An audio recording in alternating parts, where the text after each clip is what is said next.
I was working without using my vacuum for my dust collection, but we got too much of a mess right here, so I got to turn it on. So I'm going to apologize for the vacuum noise.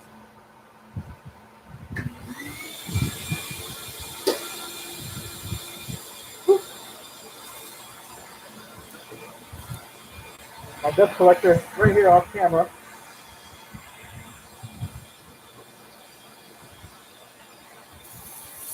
Just a little hood that operates off of a wet dry vac and a dust separator.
Let's get some of this out of the way here.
I love it when it does these little streamers.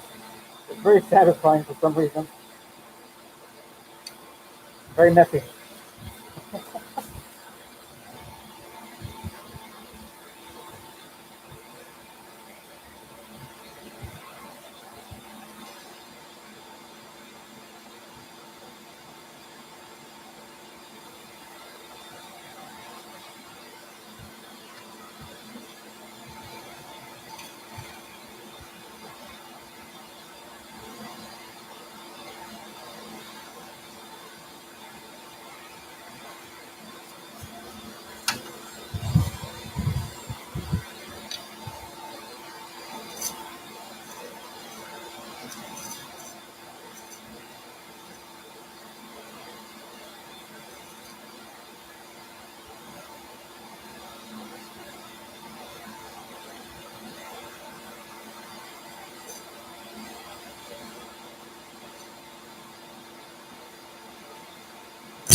Don't want it to do that. That causes what's called chip out.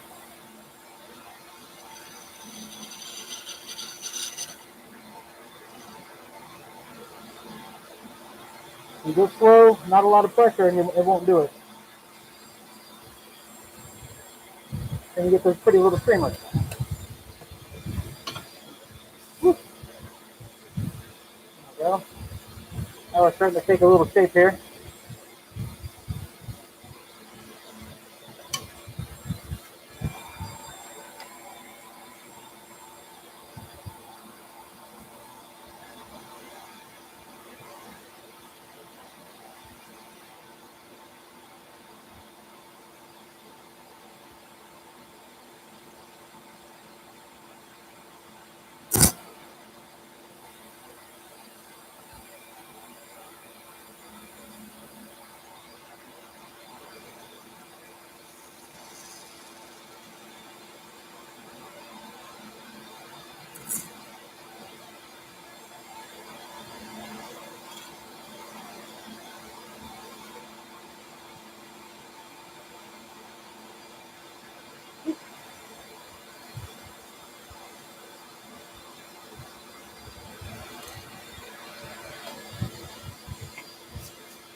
All right.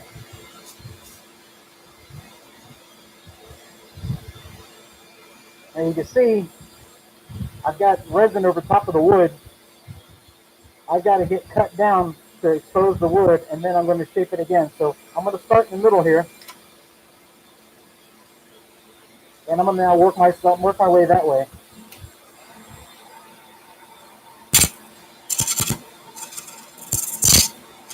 I'm going to go a little faster now.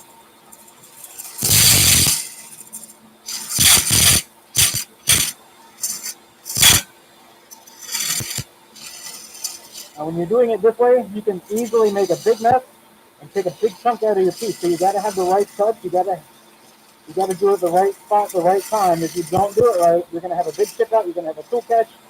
The piece is going to fly off the lathe. You're going to have a whole bunch of problems.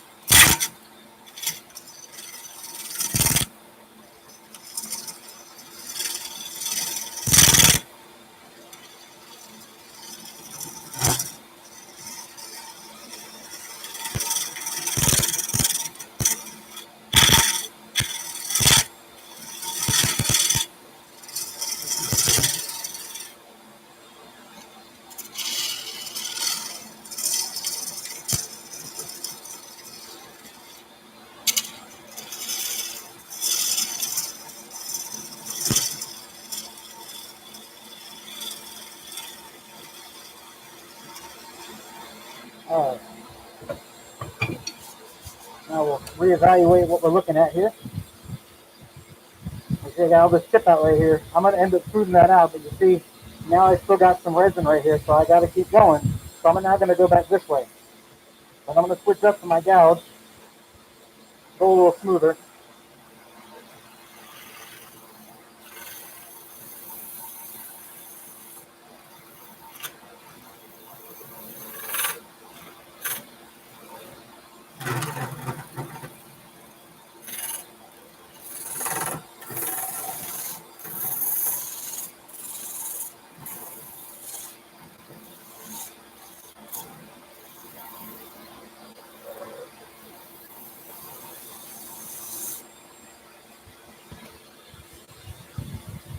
Yeah, see, we still got some here. We got to keep going. But what I'm going to do is I'm going to continue on this way with this tool, and I'll switch back to the rougher, that negative rate carbide rougher.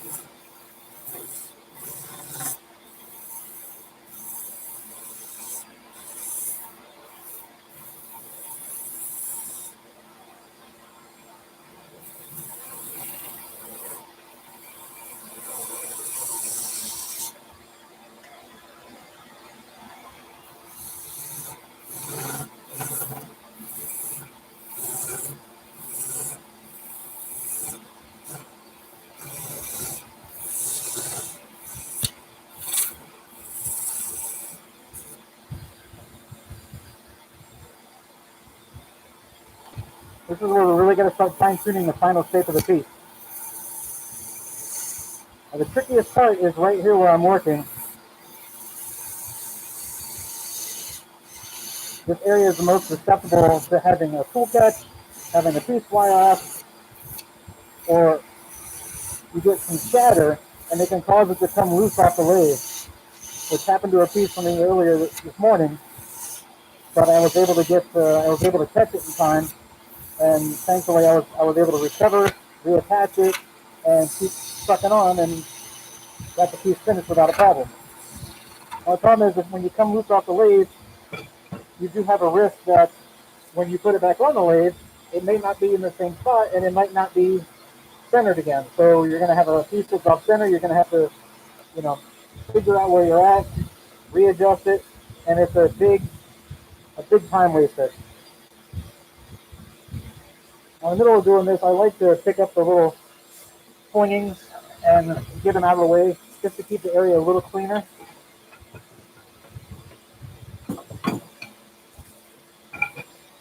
So I got some hanging on the camera here.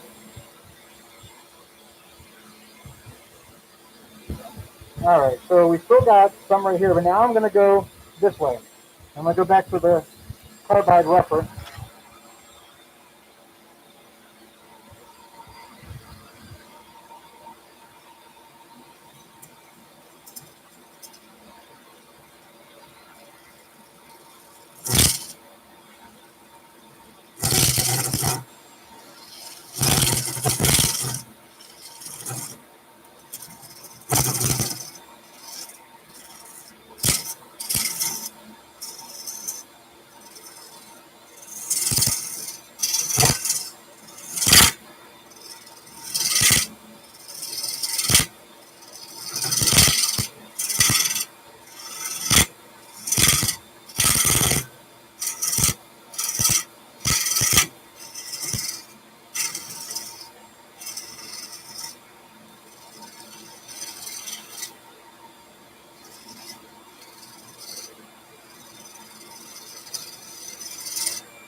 And you can see it's going to really start taking shape now.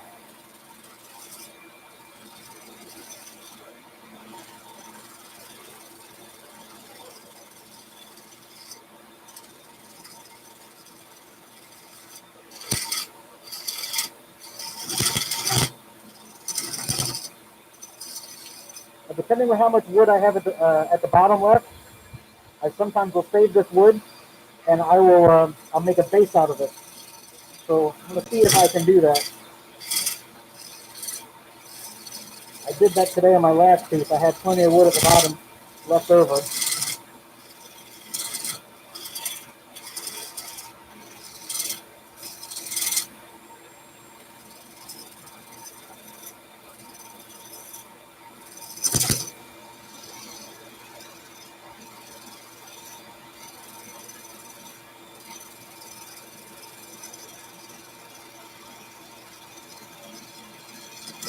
All right, so let's stop really quick and evaluate what we're looking like.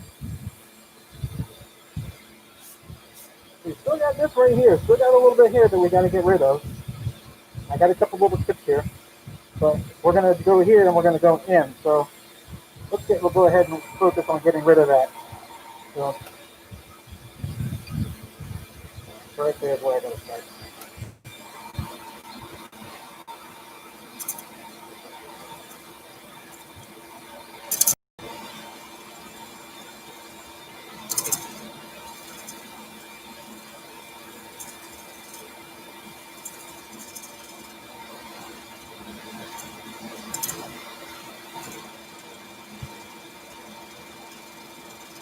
All right.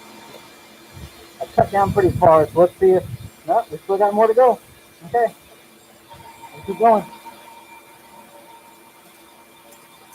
Not much more though.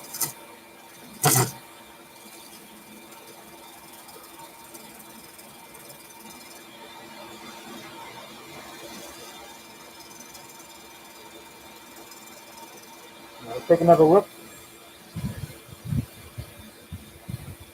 All right, so we're looking okay here. So now I've got enough material removed that I'm going to continue on this way and that'll balance it out. So let me go ahead and finish the shaping over here a little bit, and then I'll work over to the other side.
Oops, a little too aggressive.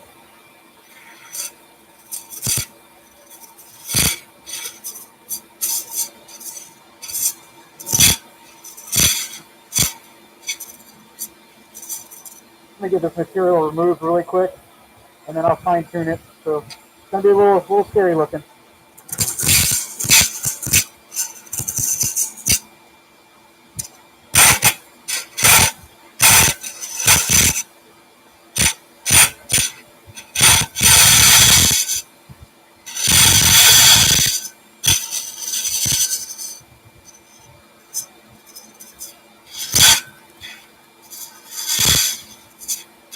All right. So now I'll stop, and you'll see, being that aggressive, what it does to the material. It's called this chip out. Now I went fast on purpose, so what I'm going to do is I'm going to use my gouge, and I will breeze over this, and it'll smooth it out. But that's a quick way to get your shape, but you got to know what you're doing. If you don't know what you're doing, you're going to destroy your piece.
Okay. Let's see how we're looking. See if we got the chips out. Still got a few more there. So just another pass, but you can see where it's starting to take some shape. But I'll go more aggressive in here and go more inward, and it'll take on a much nicer egg shape. Let's see. I think I got to start. First chip is right here. So let me go a little inward.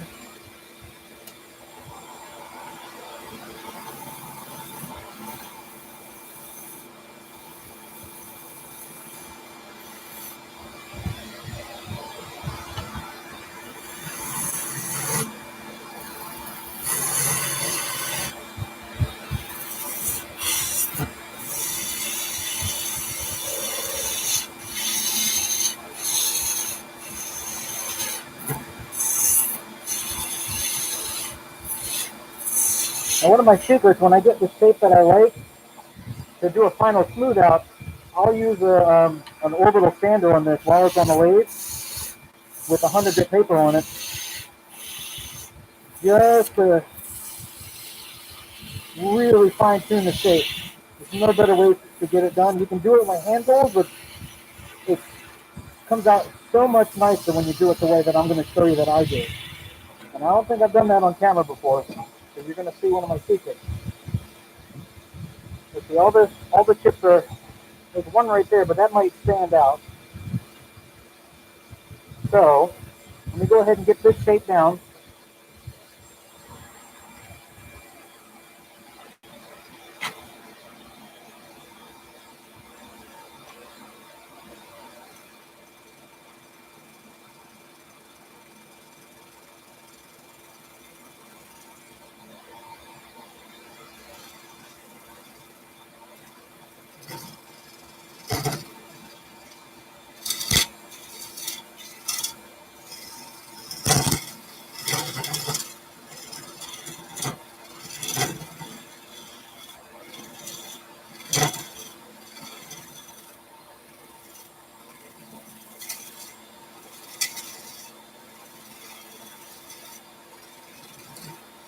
Okay, we're starting to take on a really nice shape. I'm really starting to be pretty happy with this.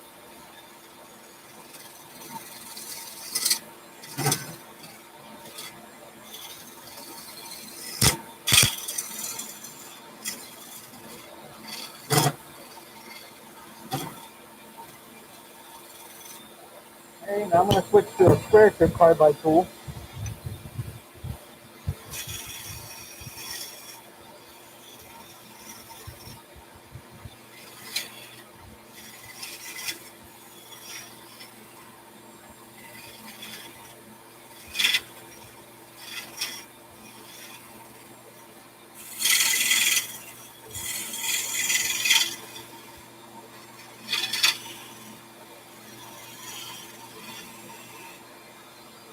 Okay, I'm going a little bit further.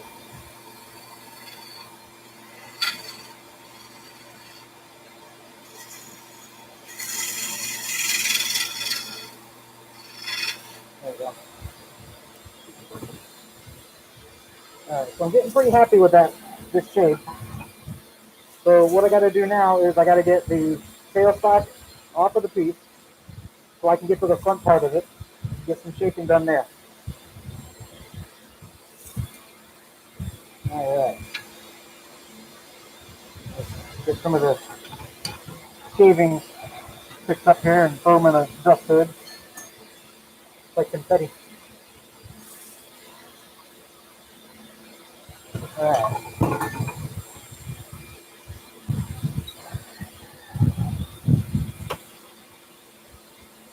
Now my tailstock, I just use my live center, just a pen bushing and a piece of silicone, just to butt it against it so this doesn't damage the end of this.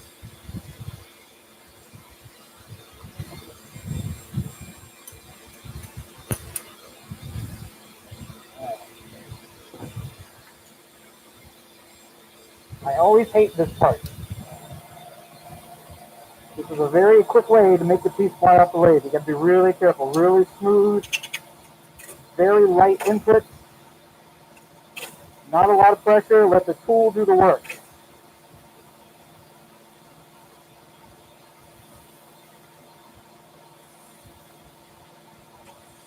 I like to start at the tip and I drag it back. You go the other way, it's a very quick way to start causing some chatter on your tool. And then you're going to have a tool catch, and then your piece is going to fly off the lathe, and then you got to start over. It's no fun. No fun.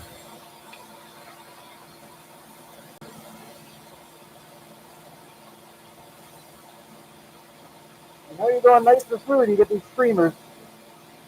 That's the sweet spot.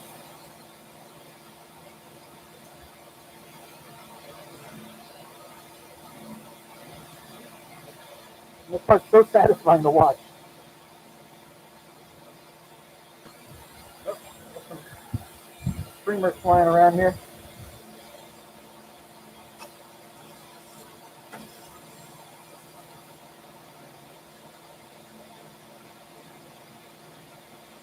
All right. Let's take a look at this.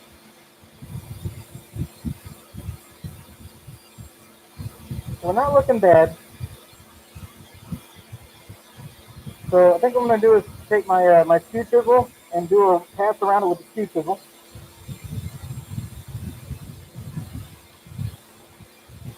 This is just a flat blade that I'm going to run around. That's going to help smooth out all these tool marks.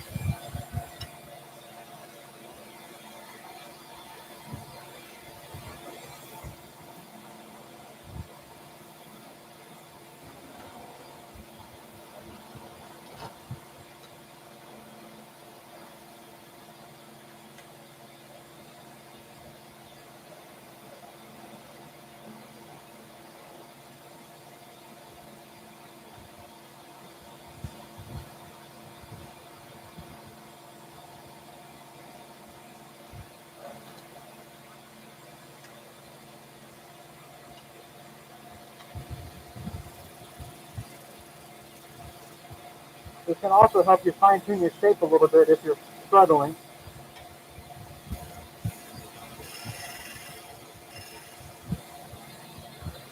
But the purpose I use it for is to smooth out tool marks.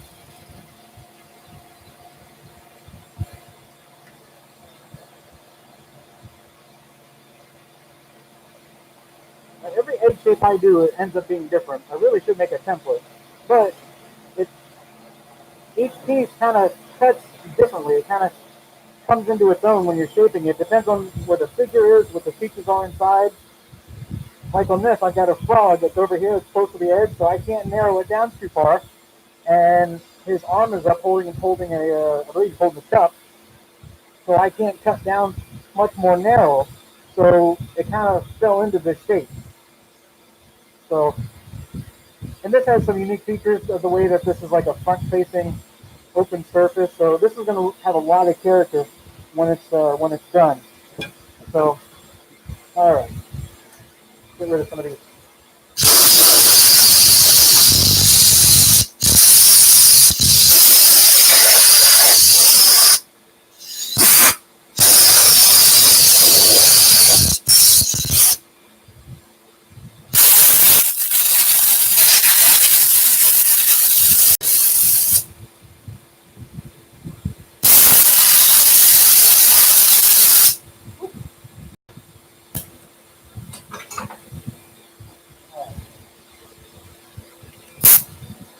So, like I said before,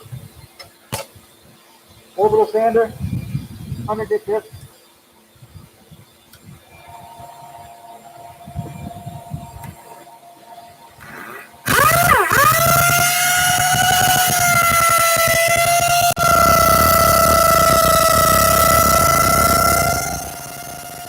You can see these marks right here. You'll watch them disappear.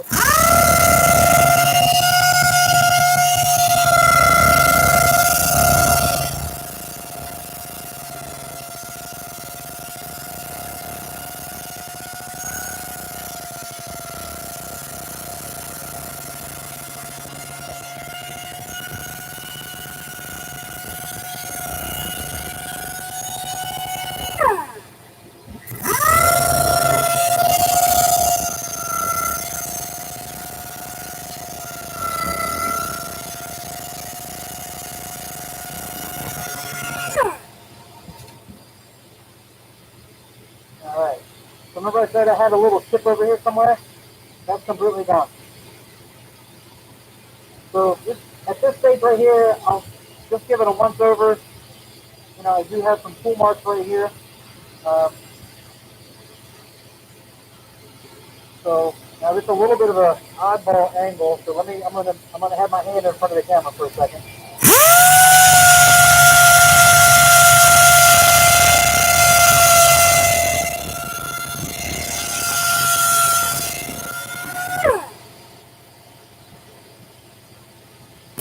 Right. That looks good. I'm happy with that.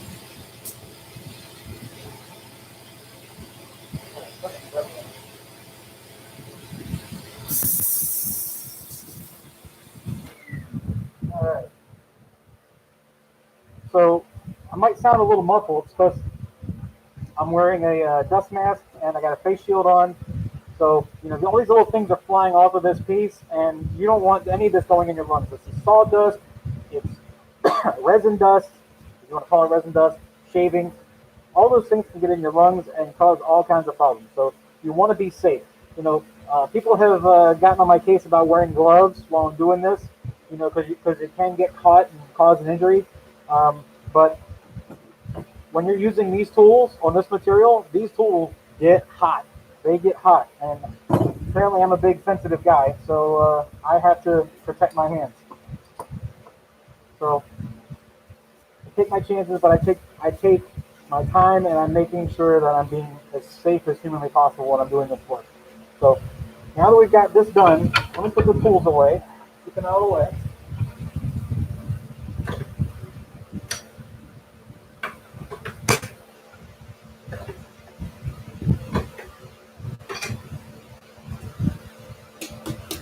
All right, we're going to do two different things. I have this off camera, so it's full of shaving. So this is Turner's mesh. This is basically like looks like screen, like patio screen, but it's different grits. So 180, 240, 320, 400, 600. So I'm going to go through these grits, and then I'm going to use a bowl sander, and I'll show you that in a minute too. You see, the material just comes right through, and it really does look like a screen. It's like if you've ever done drywall, it looks like drywall sandpaper. It's just a mesh sandpaper, but it's specifically for wood turning. And what this does, it just gives a final tool mark send off, and it lets you smooth out your piece before you get to actual sanding. So once I do a pass on it, I focus on the end right here, and I rotate around, smooth out any tool marks on the end, and I work my way back and forth. And you can see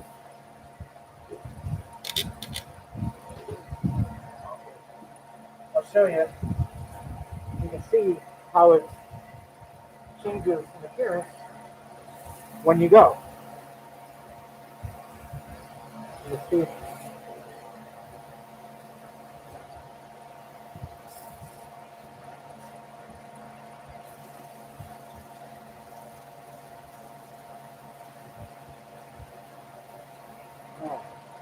There's one grit down. I'm just going to keep going. I don't stop when I'm doing this.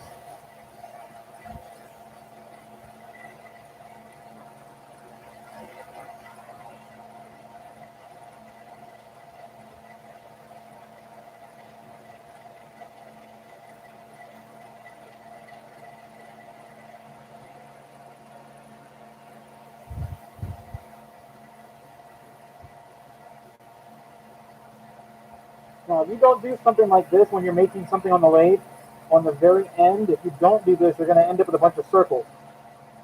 This is a crucial part of when you're doing turning on something that's clear on the top. If it's just solid, you can sand it out, scuff it out, and it'll end up being fine. But on a piece like an egg or a sphere, even a cylinder, you have to do this part. If you don't do it, you're going to have problems. You're going to have quality issues with your piece. And I'm definitely not into having quality issues with anything I make. I want people to get what they're purchasing from me, and I want them to open it up and go, "Wow, that's awesome." So far, I've been able to accomplish that. So, all right.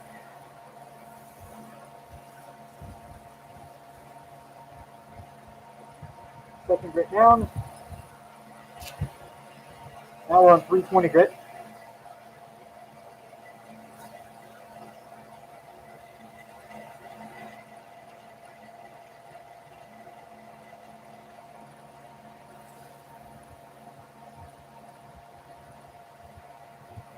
See, when we got a couple people watching, usually get a little more response when I'm on Facebook Live, but this is my first time going live on YouTube. So, figured it was time. Give it a shot. But I'm going to try to do 2 eggs for you guys. Actually, the next thing I'm going to do is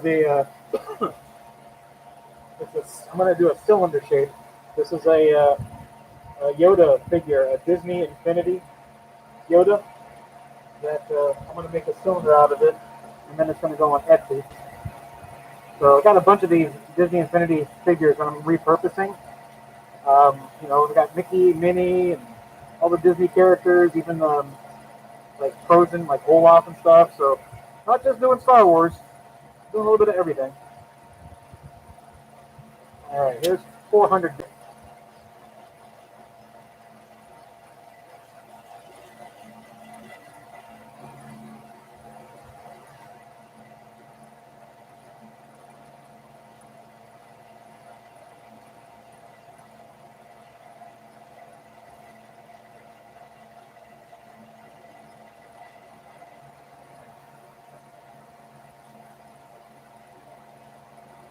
You see the color change as I move left to right.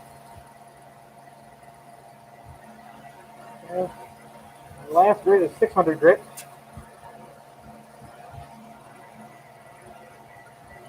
Kind of satisfying watching the material just come through the mesh.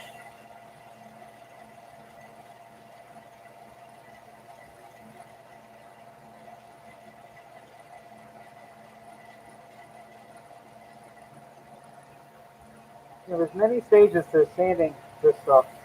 There's no. I have my techniques. Other people have their techniques. I learned a lot from just my general knowledge, but also I learned a lot from watching YouTube videos of people doing this. And I've tweaked things along the way on how I do it, as you're going to see shortly. A little hot right here.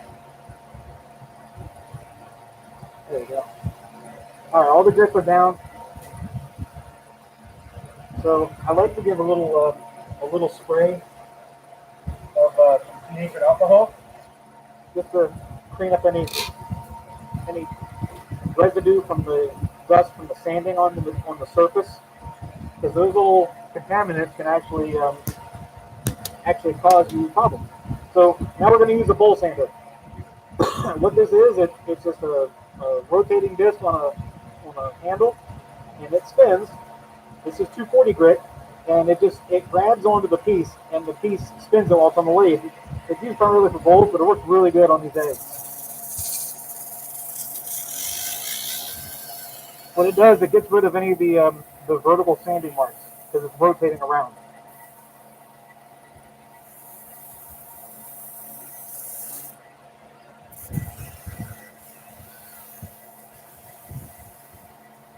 You get the right rhythm with it, it gets going pretty quick. I'm sorry I'm doing with my hands in front of the camera, but the angle I got to get it at is necessary.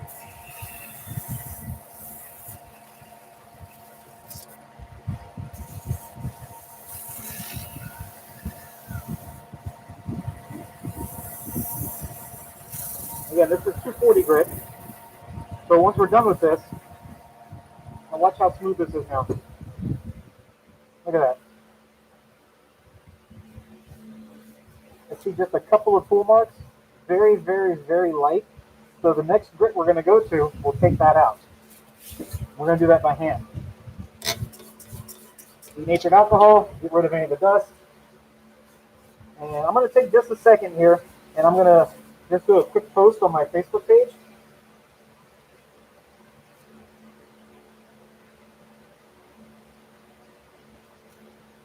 So bear with me just a moment here, guys.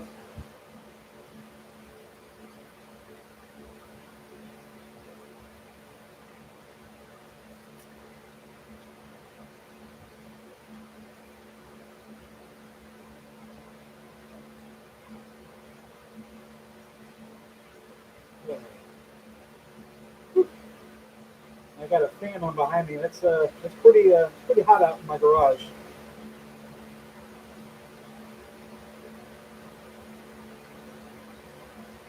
All right.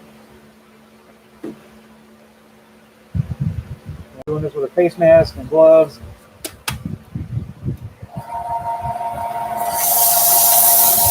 This is 320 grit. Just doing some smoothing out with that.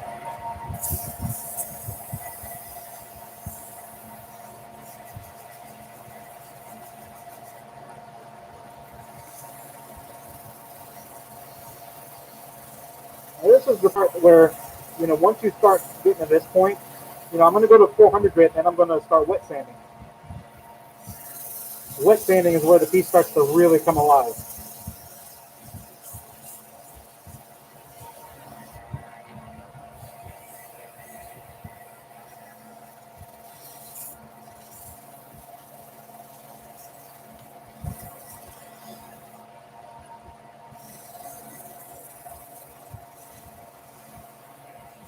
I'm only going to dry sand to 400 grit. Now, when you're doing this, I have to cross sand. What this does, you see all these vertical lines right here, or horizontal lines, whichever direction you're looking at it. Cross sanding gets rid of those. You do that between your grits.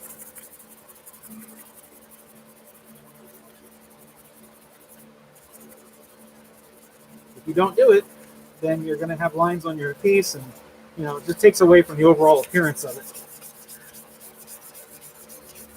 I'm sorry my hand is over top of it, but it's how I got to do this.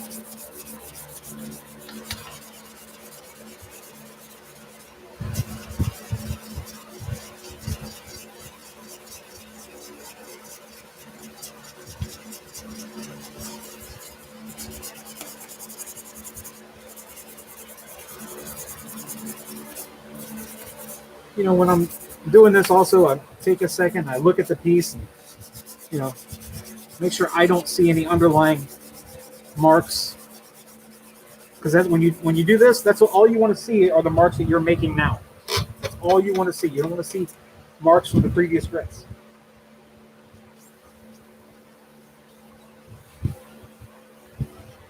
And just denatured alcohol on a towel. See, I got a couple of marks right there, a couple right here. So we're just making another pass.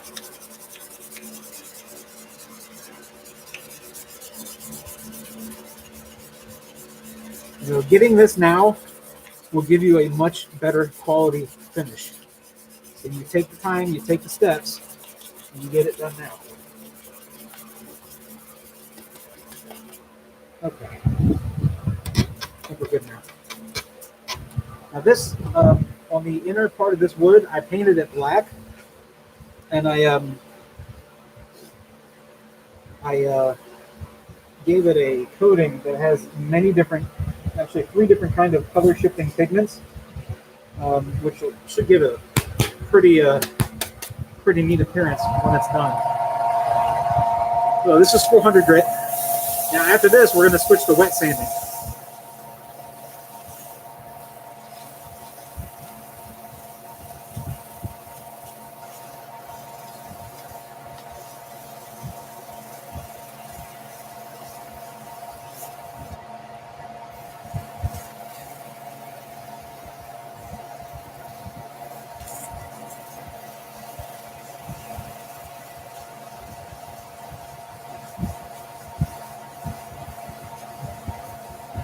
I make sure I rotate around up at the top. Make sure it guarantees getting full coverage when you're doing this.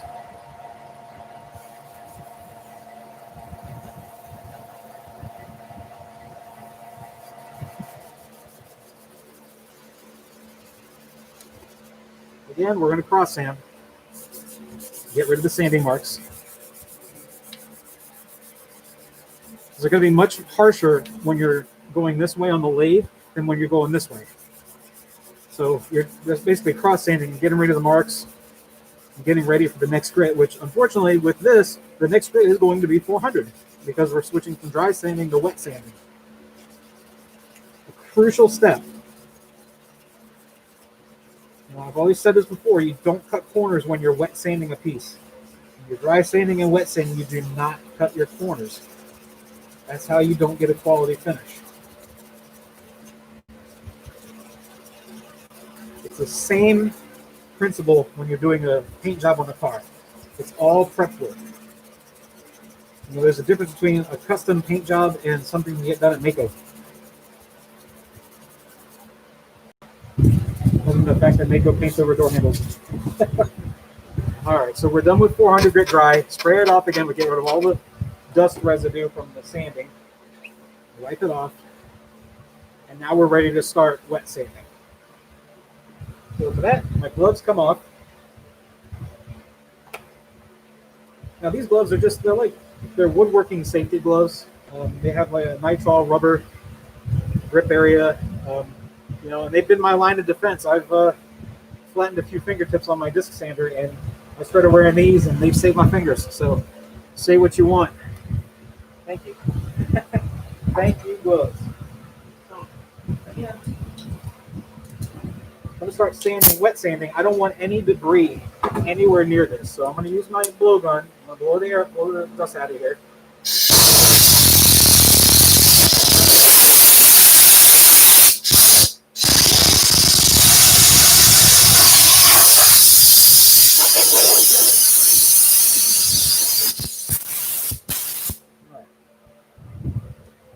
Any of those particles anywhere near what we're doing.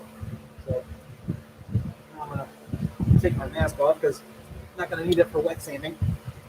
I can breathe normally for a minute.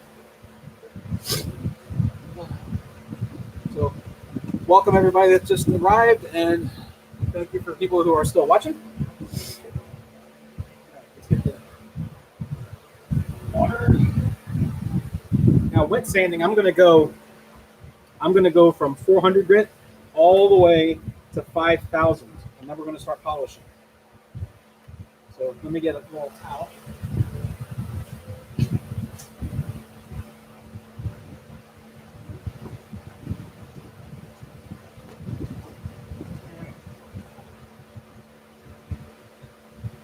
Now, this is just to basically keep the water off of the lathe, because this is raw, uncoated metal here, which I give it a little wipe down with some silicone spray every now and then to keep it from rusting.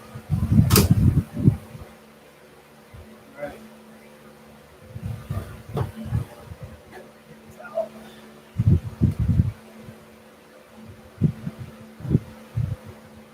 Okay. So we're going to start at 400 grit. 400 grit. Most of the sandpaper I use is 3M sandpaper. Some of them in between are an off-brand from Amazon, but I find that the 3M paper, it's just easier to work with. I usually put my hand over the top of the piece, so I'm sorry. Let me focus on being the other way around. Doing it this way, with your hands on top of the piece, you can keep water from cleaning your face. So I got my face shield on, so it's fine. But on this way, you can actually rotate around. You can keep the water in the sandpaper, which you just saw. I just added a little drop of it. I will spend the most time in 400, 600, 800, and 1,000 grits than any other grits, because this is where the main smoothing process comes from. So I'll easily spend like 2 minutes on 400 grit. Go around, make sure you're getting in all the nooks and crannies. Sorry for my hand being on top of the piece, necessary. And I re-wet the piece. Re-wet it. And the purpose of the wet sanding is it keeps the sandpaper from getting clogged up. And it's going to give you the best possible result, best possible finish. So we're 55 minutes into this, and I started out with a raw piece that came out of the mold. Now we got our shape and we're wet sanding. Generally, one egg will take me in the neighborhood of about 1.5 hours to 2 hours. So when I'm done with this shape, what I do is I'll take it off the lathe and I'll cut it off the base with the bandsaw, and I'll just give the bottom of it a quick sand and just a brief polish by hand. Not necessary to go through all the steps on the bottom, because it's going to get the most wear and tear from handling and placing on the desk, placing on the display.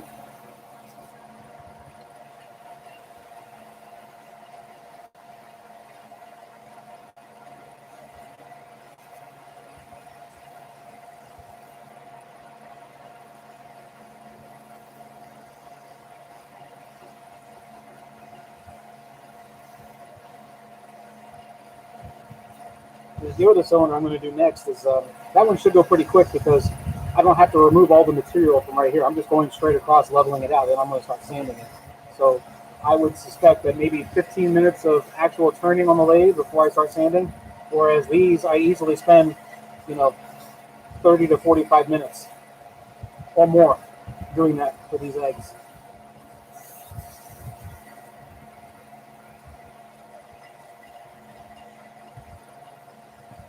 All right. Now we're going to cross sand.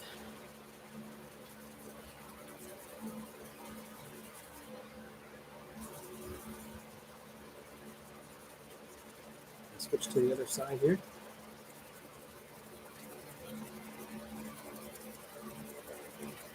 Don't let anybody tell you, for you guys that are watching that do this, don't let anybody tell you that you don't need to do this. You absolutely need to do this. I like to also do a rotating pass like this, like circular, just to really ensure that you're getting it all. No marks. I turn the lathe back on, spray it, wipe it, and we'll go to the next strip. Next strip's going to be 600.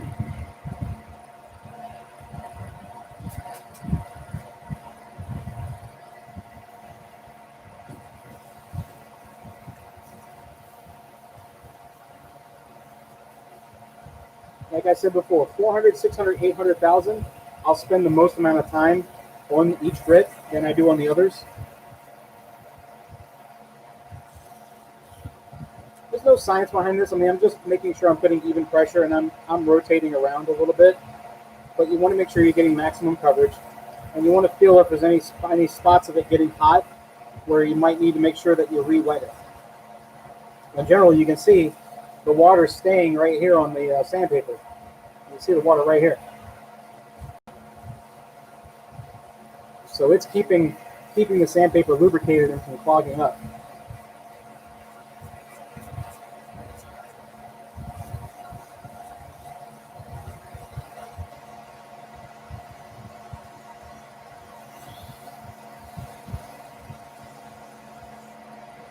I'm going to go on the top now.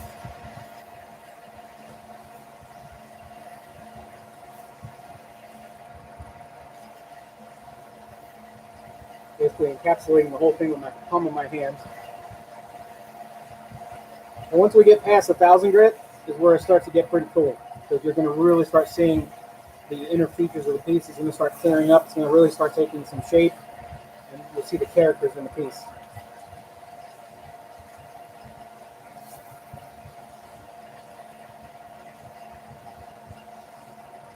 Right. Stop here. We get our cross sanding done.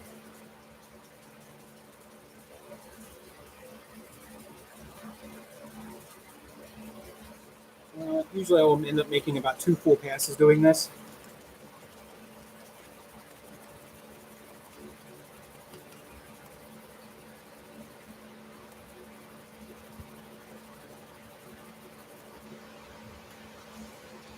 Circular.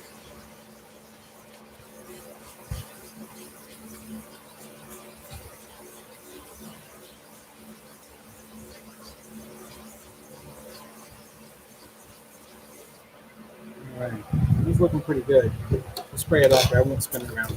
And you can actually see it's clearing up pretty good. Happy so far. All right, now we're going to go to 800 grit.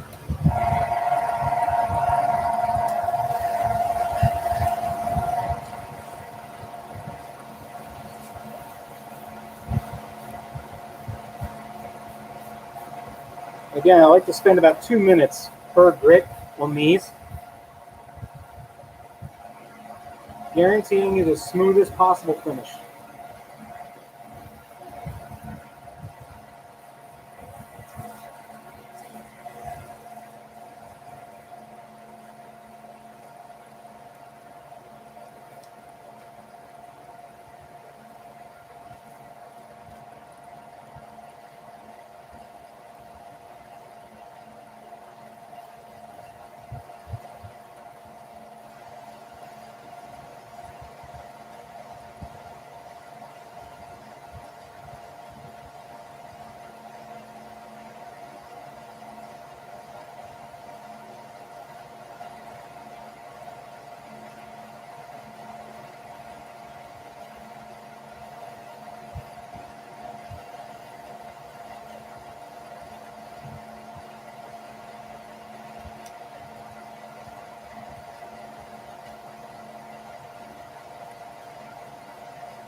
All right. Looking pretty good. We've been about 2 minutes. I would like to do, when it's the lathe is slowing down, I like to do that on the very edge, just to smooth it out. You know, everybody's probably got their own methods of doing things. That's how I do it, and my finishes come out pretty darn good. So I might have a little madness behind my method.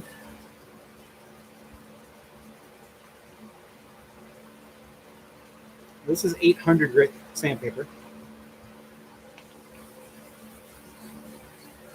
You know, typically when you're doing like a wood finish, just nothing but wood, this is where you stop before you do your polishing, your sanding sealers and stuff.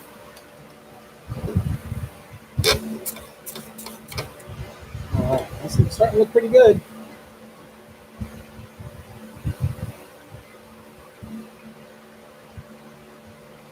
All right. Spray it down one more time and you guys can get a really good look at it. It's starting to look pretty good.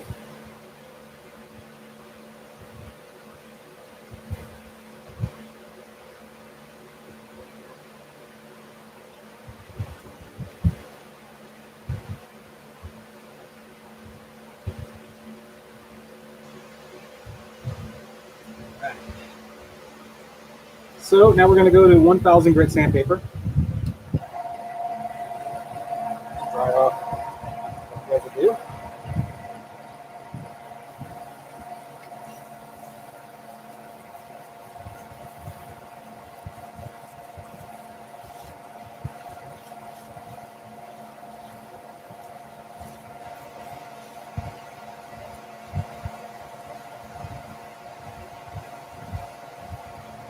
I'll spend, like I said, about 2 minutes up to this grit. Next is going to be 1200, 1500, 2000, 2500, 3000, 5000. On those, I'll spend about 1 minute per grit.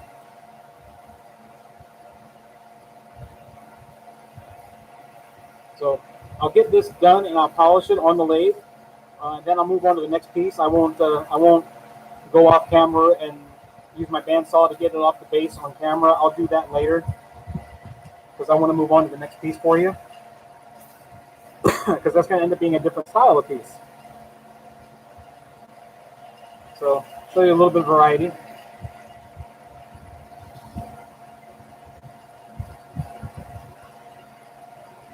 Again, this is 1000 grit.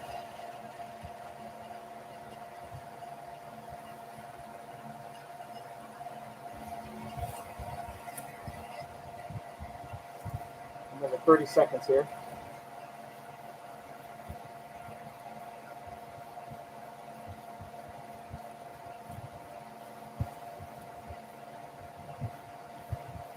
You know, I just posted the link for my live feed on a couple of resin groups on Facebook, about 4 or 5 of them.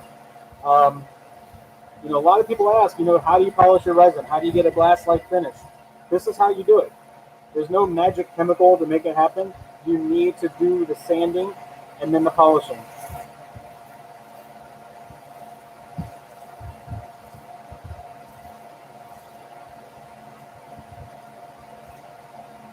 All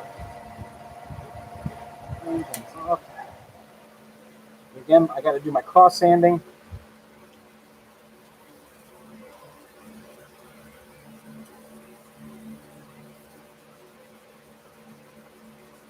Again, this is a very crucial step.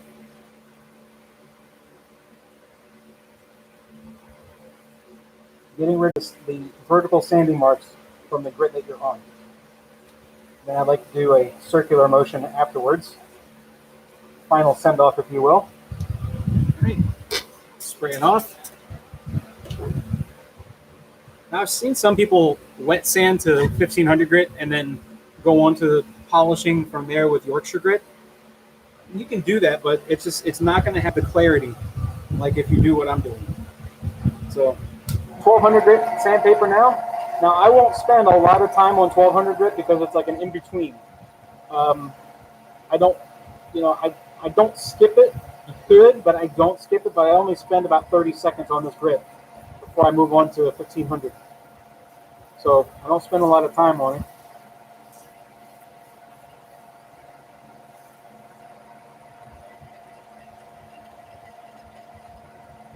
You know, the beauty of doing wet sanding is you're not wearing down the sandpaper pretty much. Um, you know, sometimes I've seen the sandpaper wear through, then I'll replace it, but because it's not clogging up, the sandpaper lasts a lot longer than the sandpaper used for dry sanding.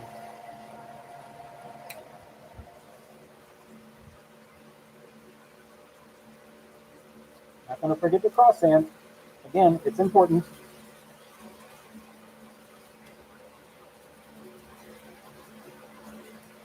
Now, when you get a piece like this where it's clear all to the bottom, you know, this little area right here can be really tough to get clean. All right. Starting to look pretty good. So now we're going to go to 1500 grit.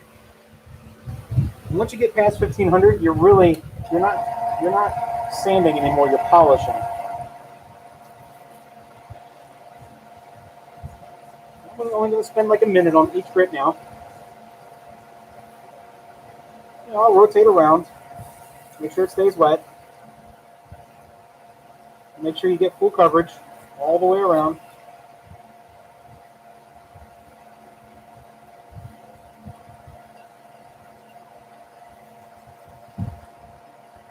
Make sure I get this little nook right here.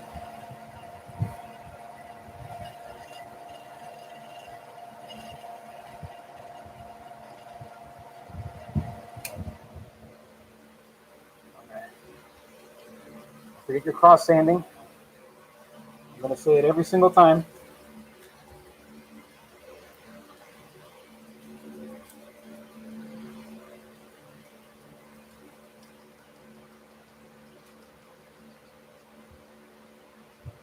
And that's denatured alcohol that I'm spraying on it. All right, now we're going to 2000 grit.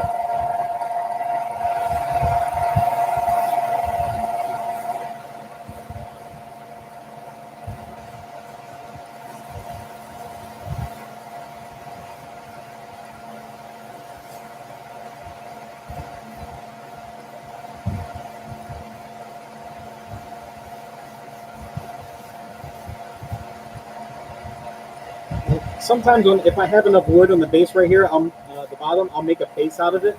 I was thinking about doing it with this, but the resin goes down into the base, and I just don't think it'll look good. I'll get another look at it once I separate it. Maybe I'll change my mind. Because the base isn't hard to do, but when it's got resin in it, then I got to look at it after I shape it. I got to do all the wet sanding on it too. I can't ignore that part. Unless I sand it smooth enough just to do a CA finish, which is with like super glue finish, which would be an easy solution. But you know, I'm not the biggest fan of doing a CA finish on pieces unless it's an absolute must. You know, I'd rather do it the old-fashioned way and wet sand and polish. You're not hiding anything. You're getting a true finish.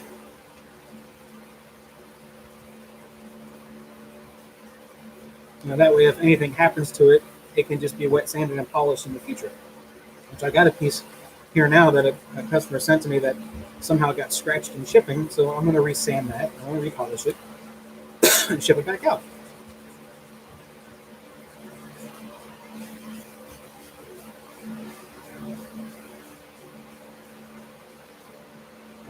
2000 grit down.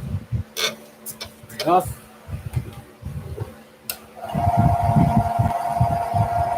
Looking good. Now let's hit it with 2500.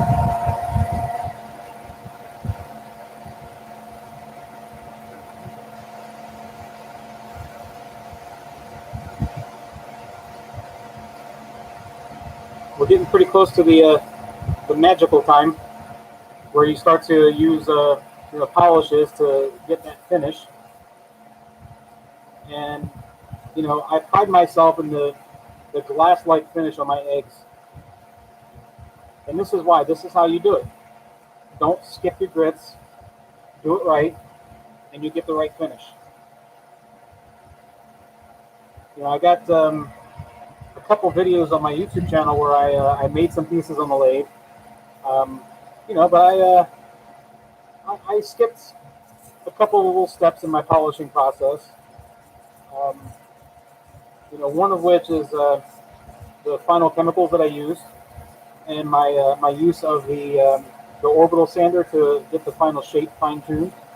Um, because other people have their own ways of doing things, and mine may not be the right way to do it, but it's a way that works for me. Like I said, when you get past the 1500 grit, you're pretty much polishing at this point. So this is 2500 grit. It feels like you're doing nothing, but you're doing that final smoothness of that surface, and that's what's going to give you a glass-like finish. In some pieces, I'll go to 7,000 grit, like when I'm doing it by hand on a cube. I'll go to 7,000 grit, but on a lathe, there's no reason to go past 5,000 grit. Because it's basically high-speed sanding and polishing, and the machine does all the work, and it takes out the necessity of going to a super fine grit.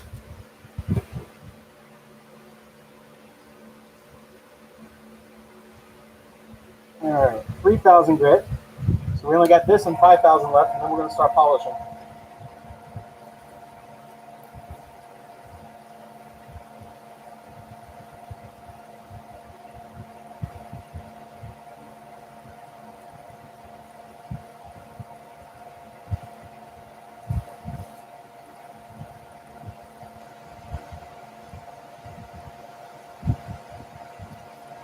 Dump it again. I'm going to go over the top. Excuse my hand covering up the piece.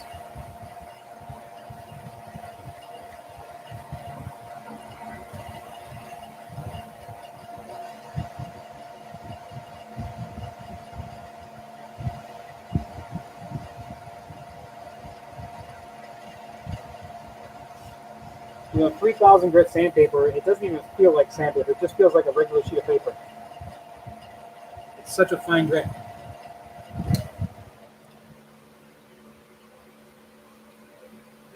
Cross sand here. No grit is exempt from doing this.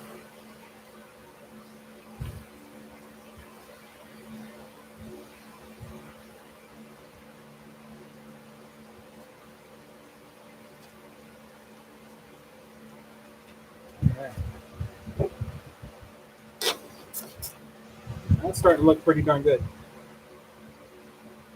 Really happy. You can just tell when you're looking at these pieces, when the quality of their finish, you can tell if they're gonna polish up good or not polish up good. This is 5,000 grit.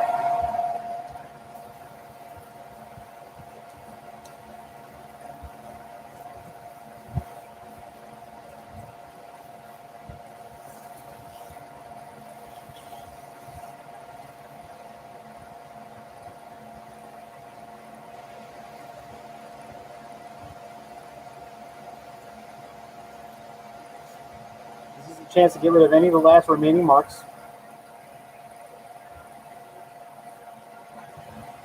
Any little tiny fine marks you can also get out with your final polishing, depending on your compounds that you're using.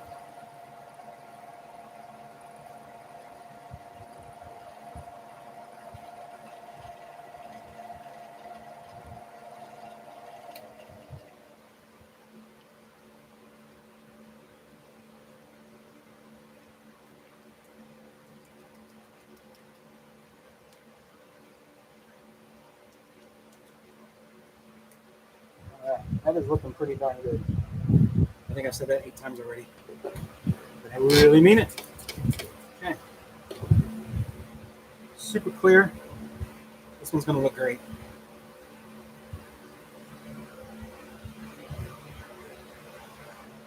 Okay, let that dry off for a second. I'll be right back and grab a quick drink.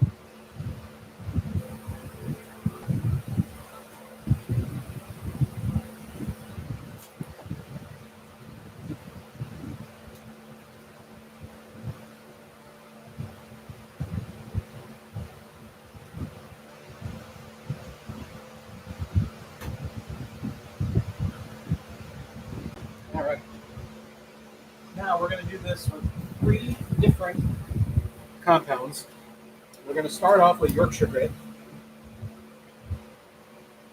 Here's my Yorkshire grit. I love this stuff. Is that backwards? Why does it look backwards? It is backwards. Interesting. So this is it's all natural material. It's mineral oil, beeswax, microfine abrasive powders, and this stuff is like magic. I love it. The first time I put on any of it, I like to put it on nice and heavy.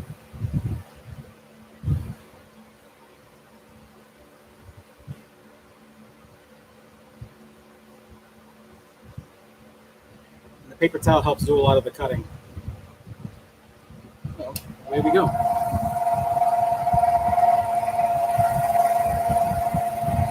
Now it's not going to look like much on this first cut. You just wait till we get to the next step. There's actually 4 steps I follow in this. I use my Yorkshire grit, and then I use a machine polish from 3M, and then I do Yorkshire grit again, and then I use Meguiar's Ultra Cut compound. It's like a buffing compound for clear coat finishes.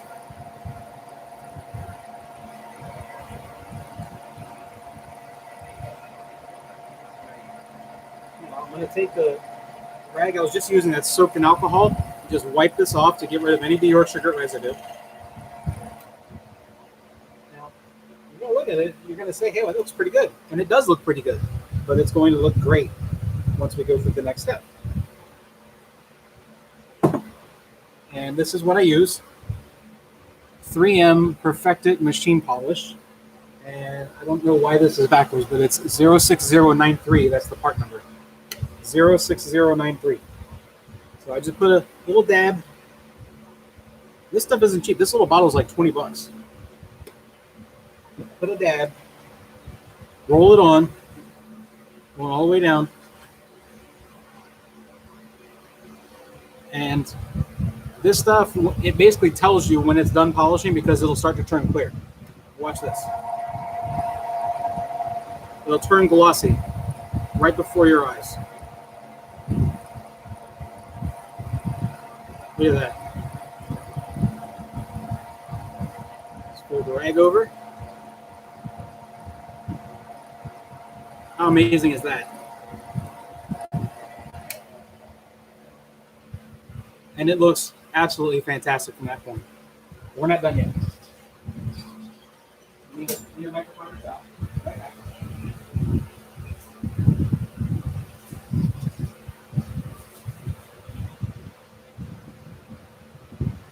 So I don't reuse my microfiber towels. I always use a brand new one for each piece. And that's actually what I use to ship my piece. I'll use the microfiber towel that it gets polished with, and I'll ship it in that, wrapped up in that microfiber towel. That's going to be the best way to protect it from shipping. So now I'm going to do another round of Yorkshire grit. Now, Yorkshire grit was originally designed for wood turning, for like pens and stuff, bowls. And it does a great job for that. But it does an amazing job with resin. Like everybody wins. So we're going to polish this up with the Yorkshire grit again. We'll make several passes here.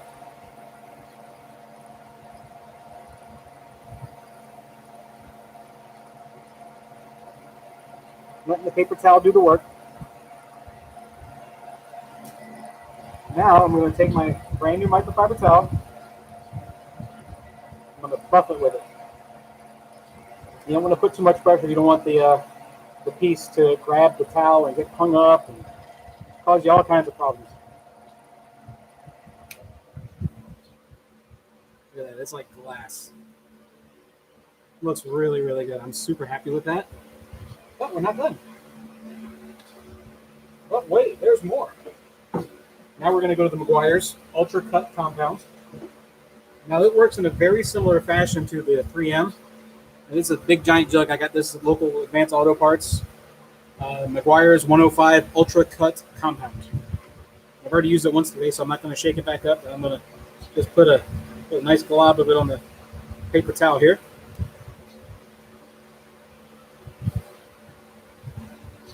This is just a ultra fine finesse your finish process. Now, I'll go for a while on this one because this stuff stays liquid for a little while. I'm not using a lot of pressure. I'm letting the towel do the work, kind of just letting it drag along the bottom. Making sure I'm getting in that little nook right there. Now I'll take my microfiber towel.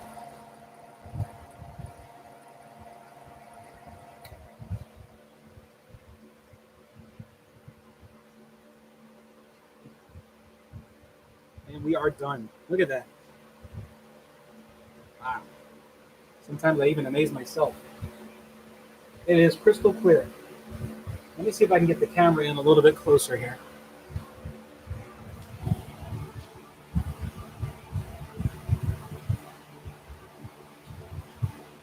I don't know if I don't think it'll focus on that.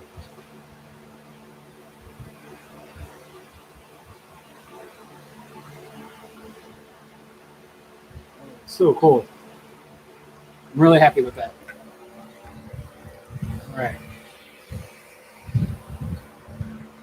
All right. Let's adjust the camera. Okay. All right. So now I'm going to regroup. I'm going to get reset because now we're going to switch to the other piece. So bear with me here while I get this off the lathe. I make sure I got something laid down because when I go to take this off, God forbid it slips, I don't want it falling and hitting metal. The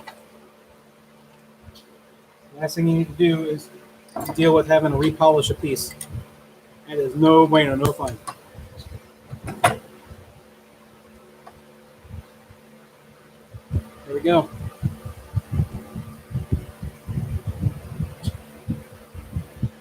Super cool. That looks awesome. I'm really happy with that.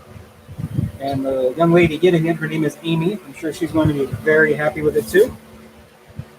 All right, so now I'm going to take my wet sanding paper stack and water and get it off to the side here. I don't want it anywhere near the lane. You don't want to get any dust or debris in your sandpaper. All kinds of problems. All right, where is Yoda? Here's Yoda. All right. Now I always try to take proper precautions when I'm putting this little block on my piece. I use my either my belt sander or my disc sander, and I smooth this surface back down because it ends up having like resin and stuff on it. But I also check it to make sure that it's square right here. I use my combination square to check it to make sure. So that way, when you put it on the lathe, you don't want it wobbling all over the place. Now, it's inevitable that it's going to happen, but you want to minimize it. I also find the center of the piece, and I use a compass to make a circle, and I glue it in there, and I clamp it down. Now, in the case with this, if you look here, I've got wood close to the edge right here, and I've got resin over here. So I centered it towards the other side of this resin, so the wood to wood. So it's going to be off center first so I can get this ground down smooth.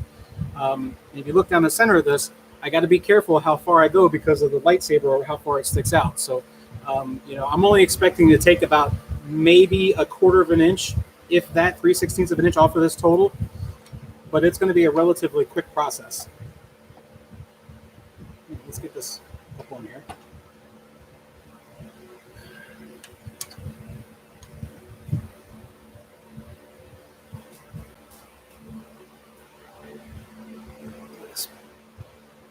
Cinch down pretty tight. Now, like I said about making sure it's not, make sure it's off center. I'm getting no extra wobbling up at the edge here, and it's just going up and down with how I've got this wood centered. So, mission accomplished. Super happy with that. So, we're going to get the vacuum turned back on. I'm going to apologize for the noise. I got to put my mask back on. I have no interest in breathing any of that in.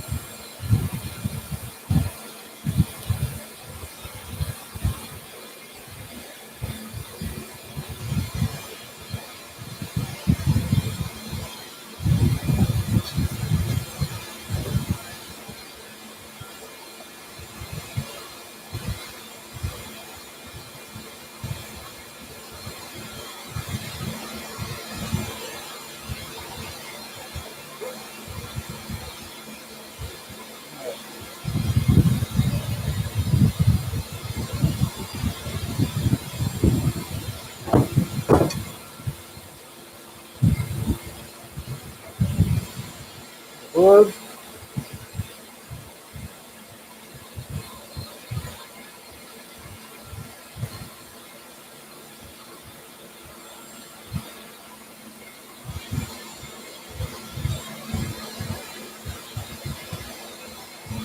Get my Lathe centered. Set back in place.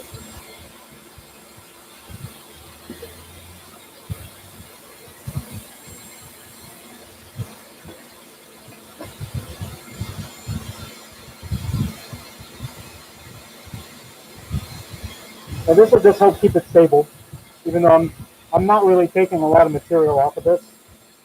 You know, I want it to be stable. I want it to be safe.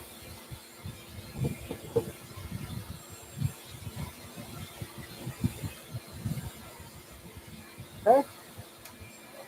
We'll check there. Happy with that. Away we go.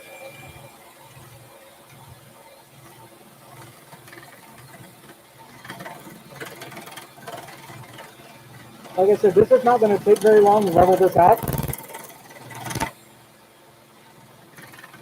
What I do is I limit my movement with the tool, and I stabilize everything and squeeze with this hand, and I let it just go against the tool rack.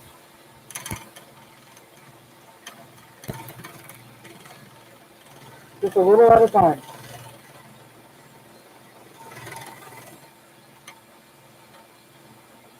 Nice, even movement.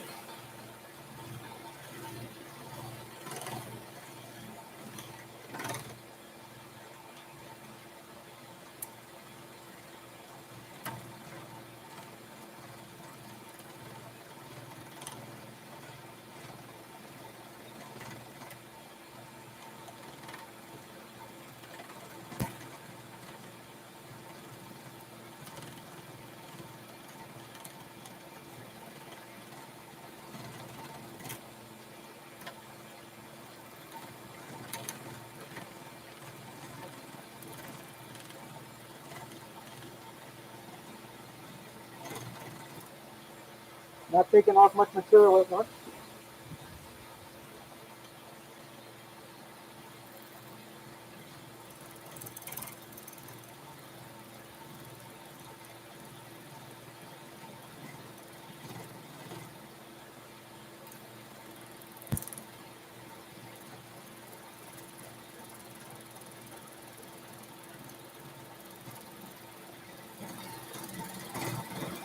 Now I'll stop and I'll show you the progress it's making.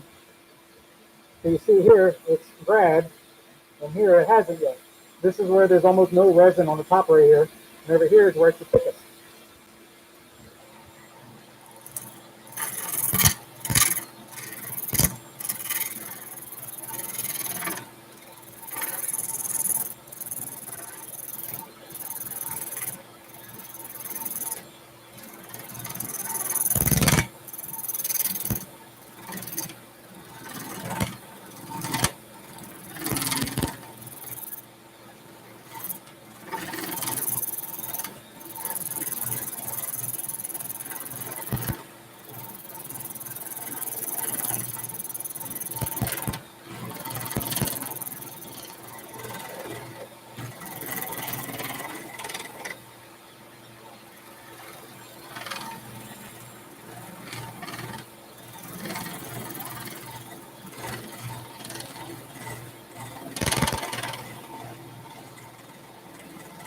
We're almost there. I can feel it.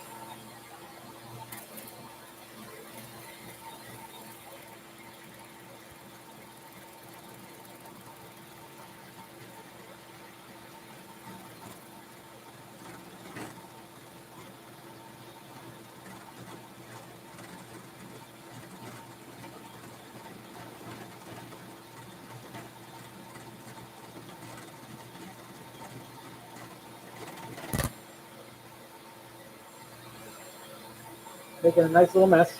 A lot of confetti.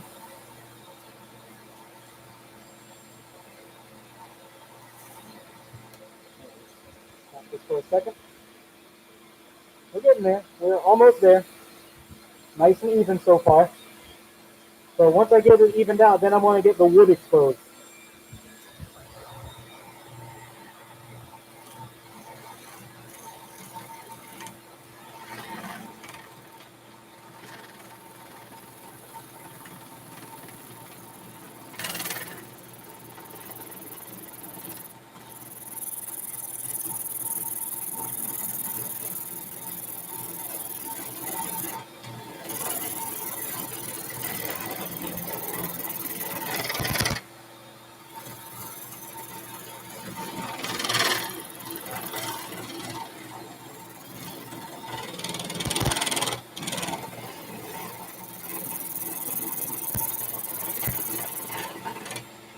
All right. No confetti. All right, so we're almost there. You see where you got most of this gone now. Just a little bit left. We're almost there. So I'm going to now switch to using, I'm going to grab the rougher. Hang on.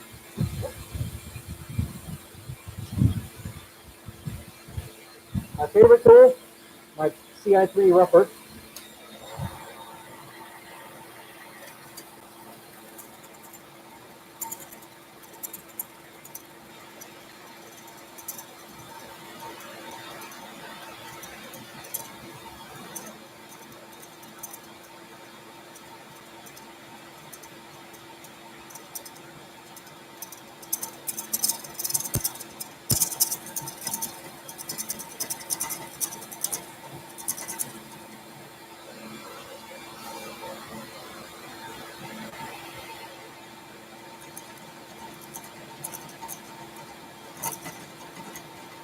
I want to go nice and slow. I don't want to get any tip out. I don't want any tip out. I don't want any shattering. Nice and smooth.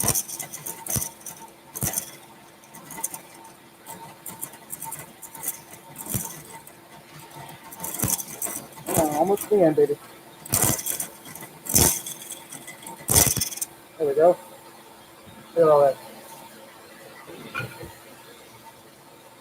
Got some on the camera here.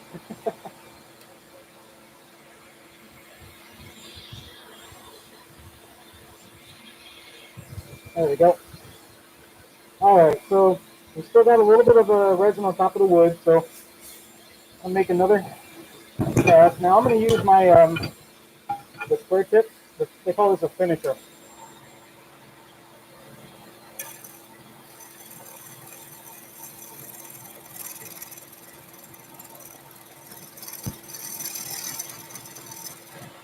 I'm going to stop and look at the wood and see if I got it all exposed. I do not, so I'm going to get a gauge of how much I got to remove.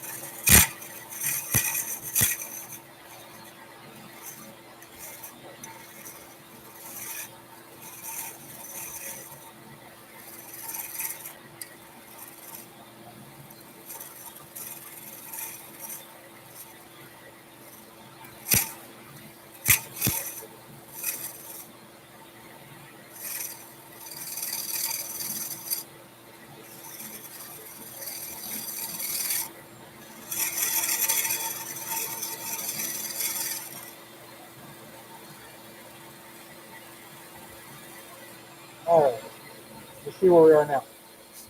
That was a good amount of material I just removed. All right. A little bit of resin still right here. So I'm going to use my rougher and I'm going to finish the path at that depth.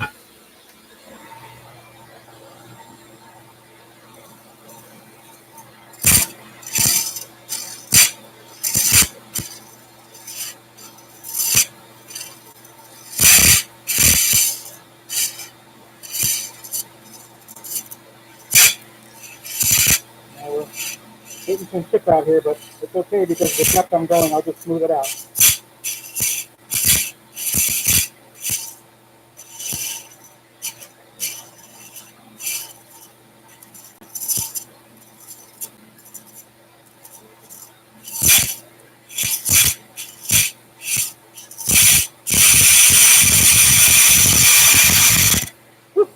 It's painful but effective.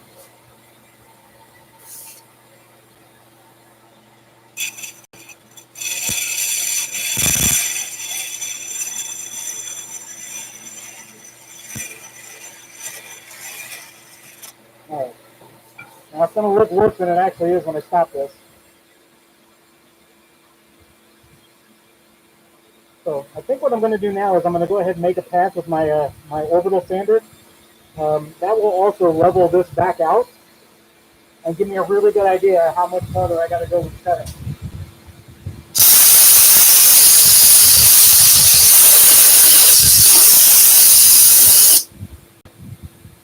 Flying confetti.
Yeah, section right here has got pretty dug out. So now I just need to do a cleanup with one pass. I'm going to use the gouge for that.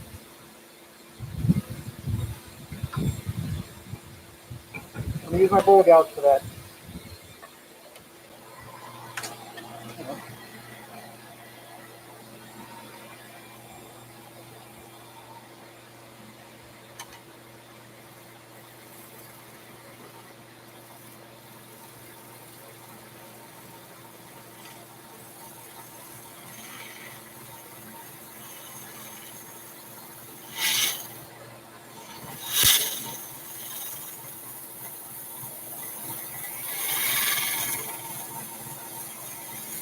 This is just a cleanup pass. I may have to make one more. We'll see in a second. I think I'm going to have to make another one. I can feel it.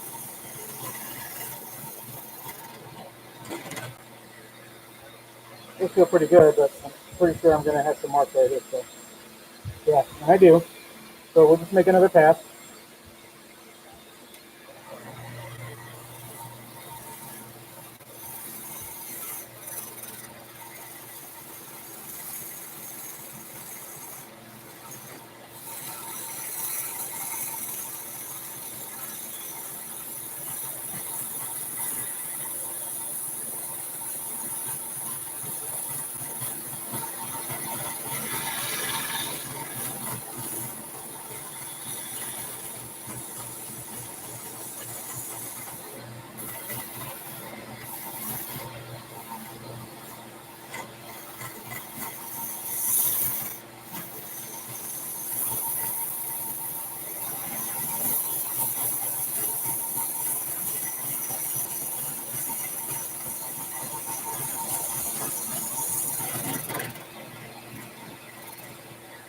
All right. I think we're going to be looking pretty good now.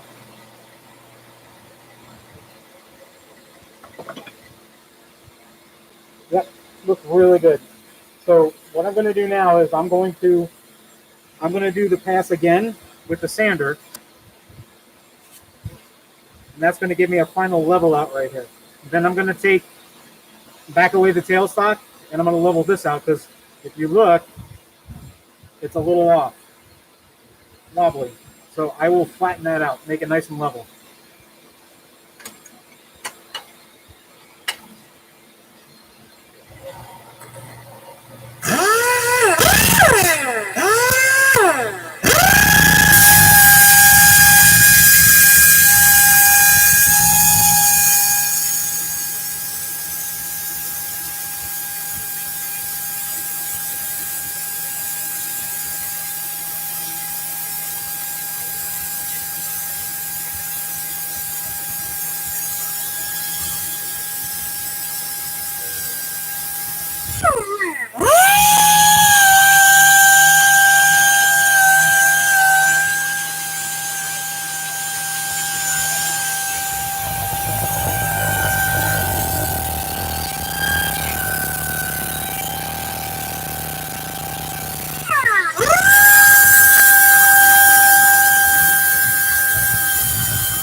Oh yeah.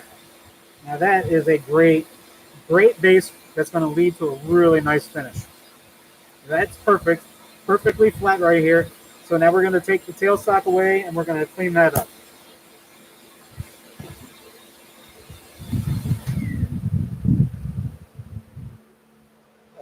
Make a little room there.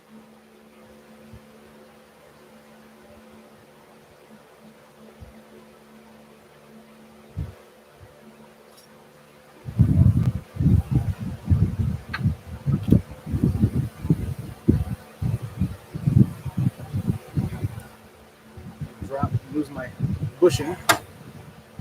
Silicone. Stop so it won't blow away. Now, I could just keep using sandpaper to flatten this, but I'm going to use a tool to do this. I think I'm going to go this way. It's going to be the safest way to do it. I'm going to have to switch to a mini tool because of the depth I have between here and my tailstock without removing my tailstock.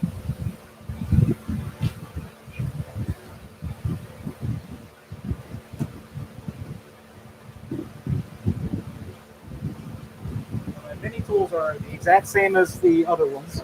The difference is that they're just not as long. See? Big difference. So I'll have more operating space here.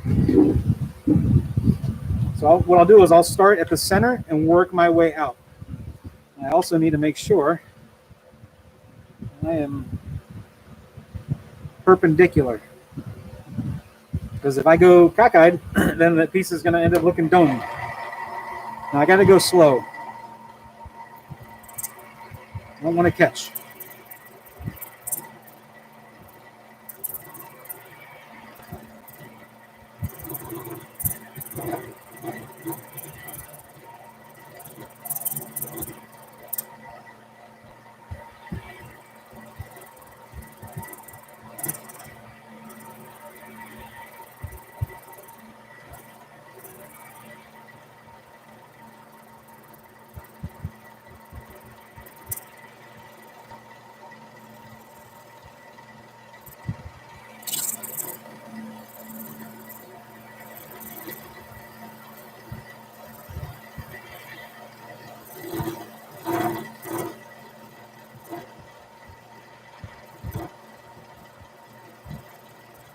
I'm going super, super slow.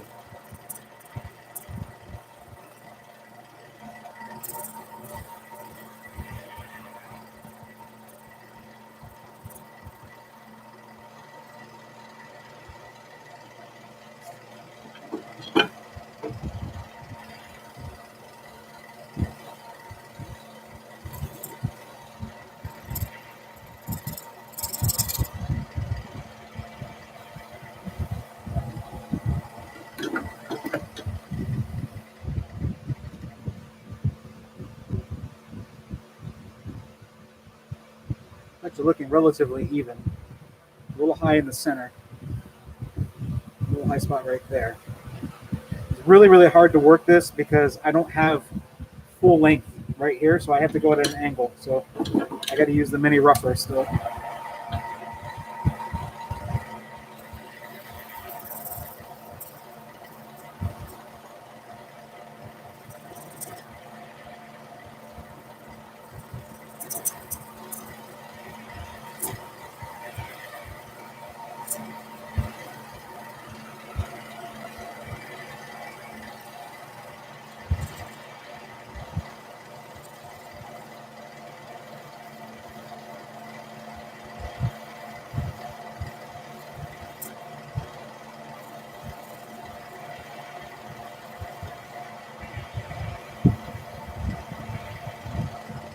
So I think I'm going to switch to the orbital sander on the end of this and see how we end up looking here.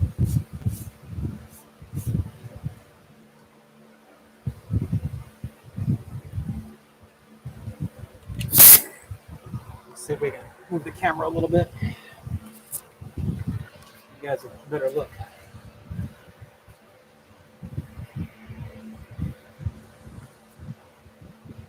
we go.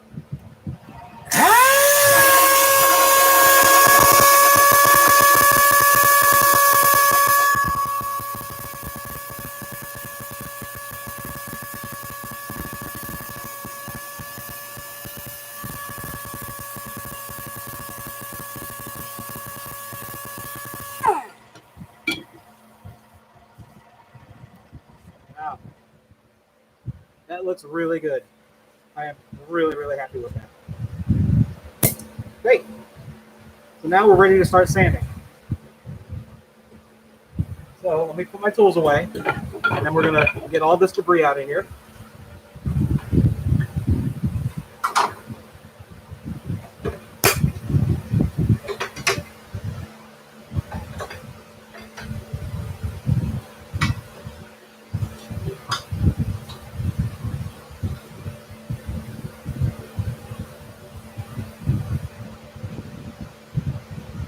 I try to stay as organized as I can and as clean as I can. I don't want any of the debris getting mixed in with the sanding.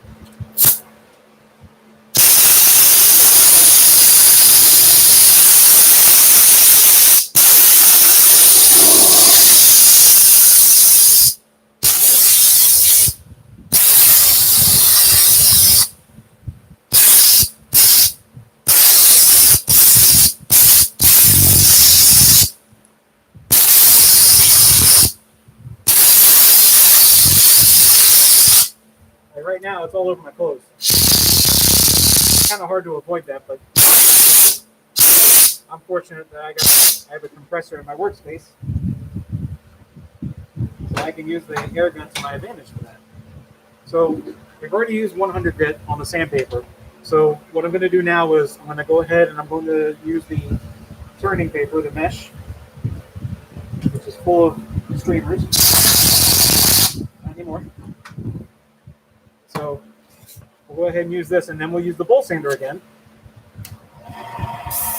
This is 180 grit. Now I'm going to also lightly smooth this edge over. Very lightly rounded corner. But sanding this is super, super easy. You don't have any curves, any shapes. You got two flat surfaces. You got this and this. That's it.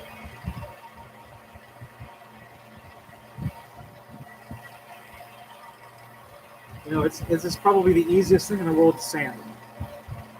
You know, when you're doing this on a lathe, it's like pretty much impossible to screw this up. Even though I have before. Let's strive to be number one, right?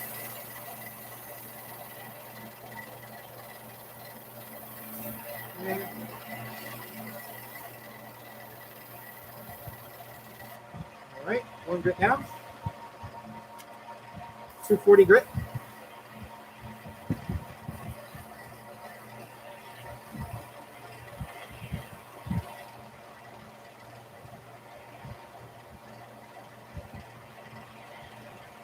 This is why I use the gloves, because this stuff gets hot. You know, when I switch to wet sanding, I don't wear the gloves anymore. That way I can get a really good feel on the surface.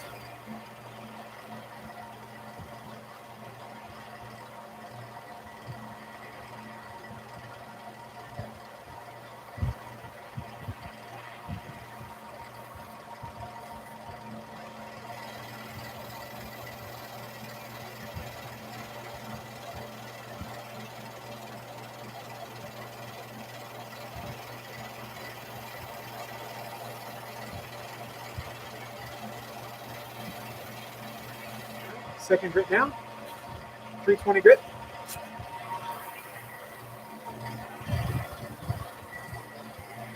Super easy. I'm literally just putting my palm on it and just moving side to side.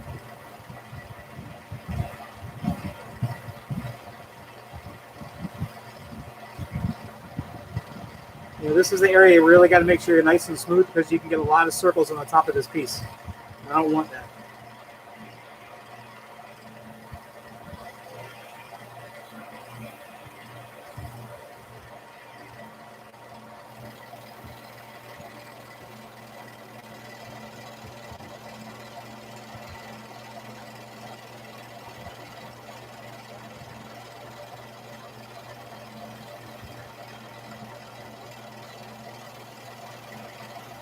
Okay. Let's go to the next grit, 400 grit.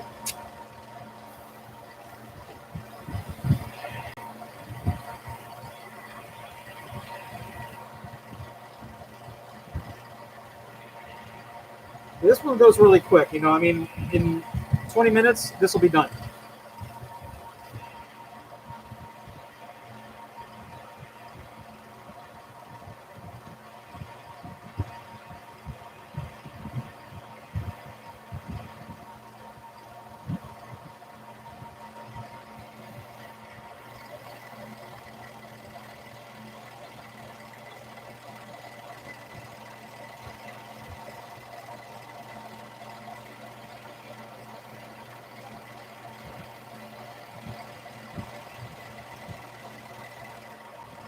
And the last grit, which is 600.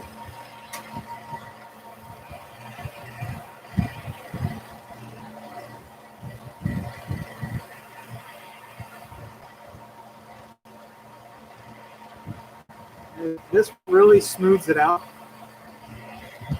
You know, and when I switch to sandpaper, I actually take a step back, because this is 600 grit and I go back to 320.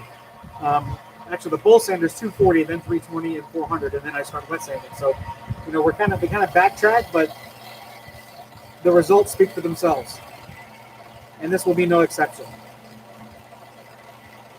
I can't wait to see this one done. This one's going to be one of my favorites, because the character is just so animated, so cool looking. All right, that's done. Off those.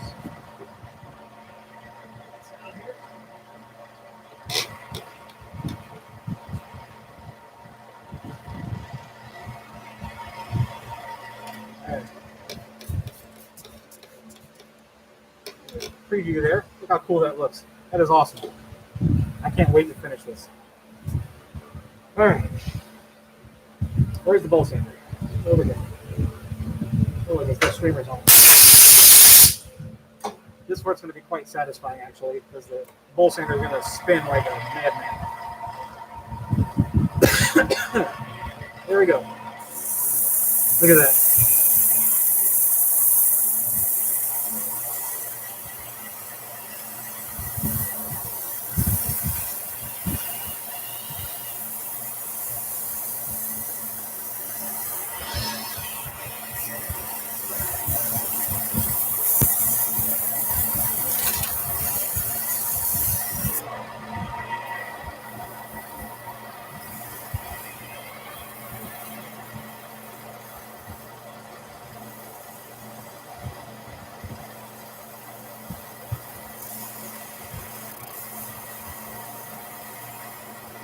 I absolutely love my bowl sander.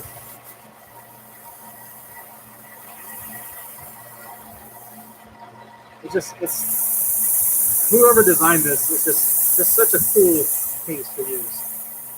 it makes such a difference with the quality of their finishes. If you don't have one, I highly suggest you pick one up. They are not expensive.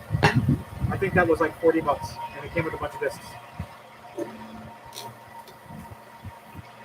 All right, so now we're going to switch to actual dry sanding with the sandpaper. I'm going to go to 320.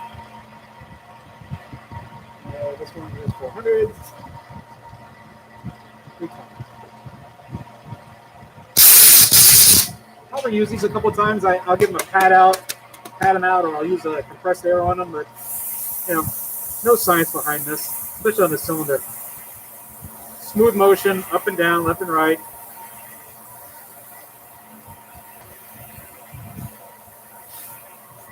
Okay. Let's get this.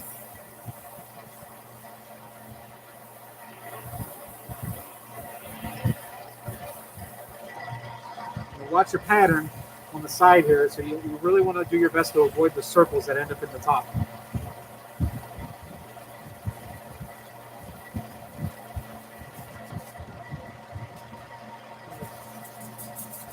Slightly rounded edge at the top.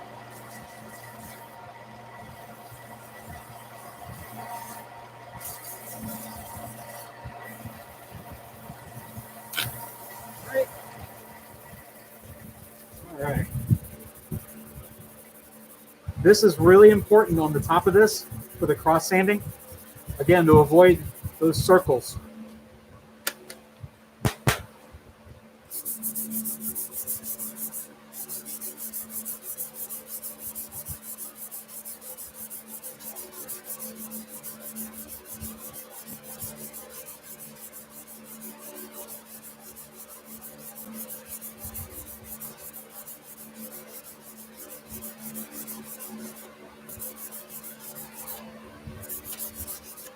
All right.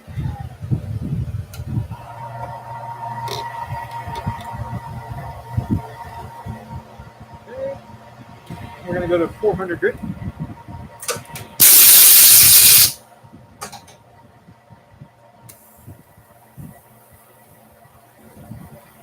And after this, we're going to get to wet sanding.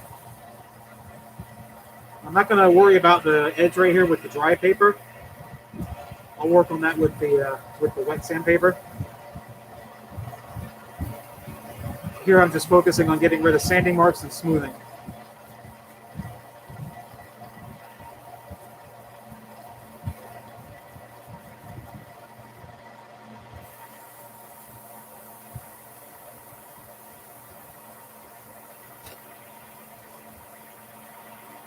Nice, fluid, smooth motions.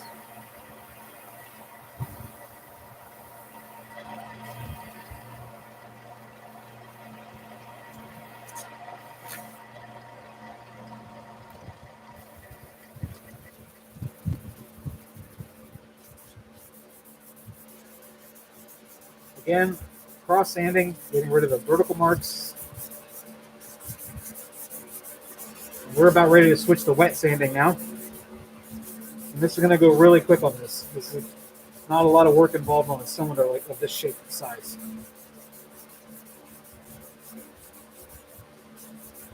But the result is going to be absolutely awesome. Okay. So, let's throw this off. The preview there looks pretty good.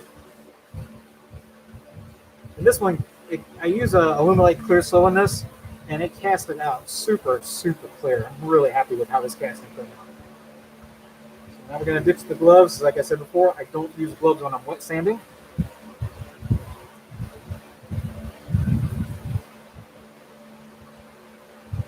Blow off the workspace, get the debris out of here.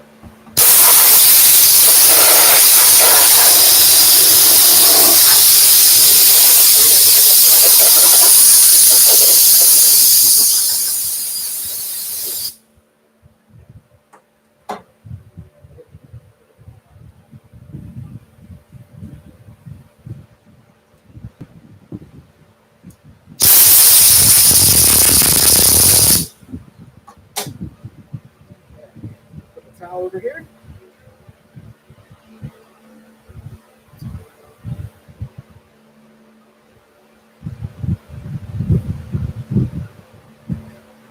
sandpaper, tub, of course, water. There we go. And away we go.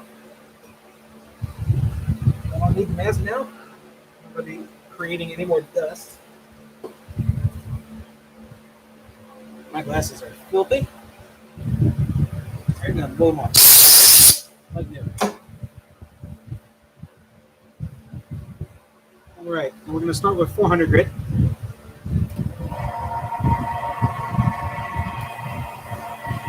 Go up the side.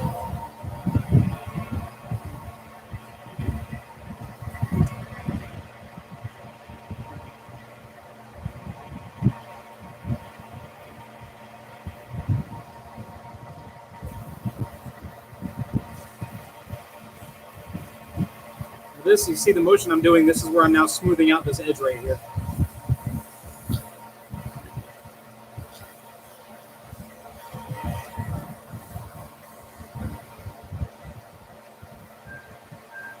Like I said earlier, I spend about 2 minutes on the grits up to 1,000, and then I'll switch to about a minute per grit after that.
I gotta apologize for putting my hand on the top of the piece, but I gotta do it with this. It's the way I actually feel it.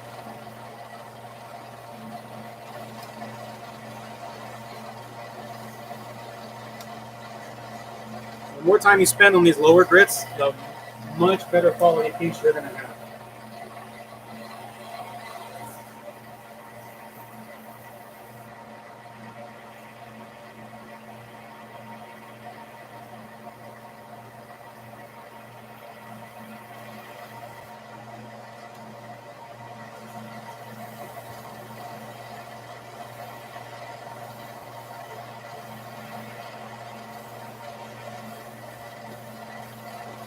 All right, 400 grit down.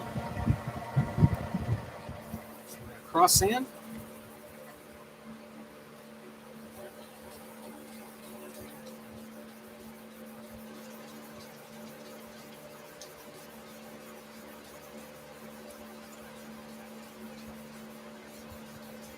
Yeah, I love this. I didn't do any coloring on this maple. This burl, the wood has just got so much character. It's so beautiful.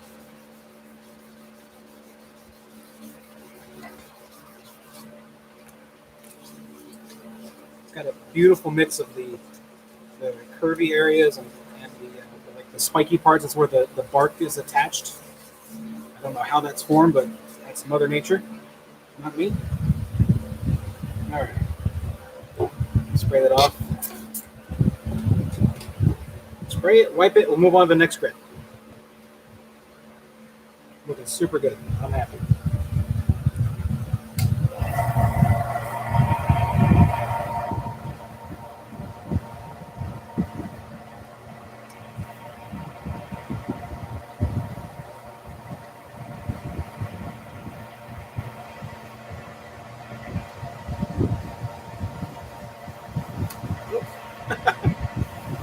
Just got away from me.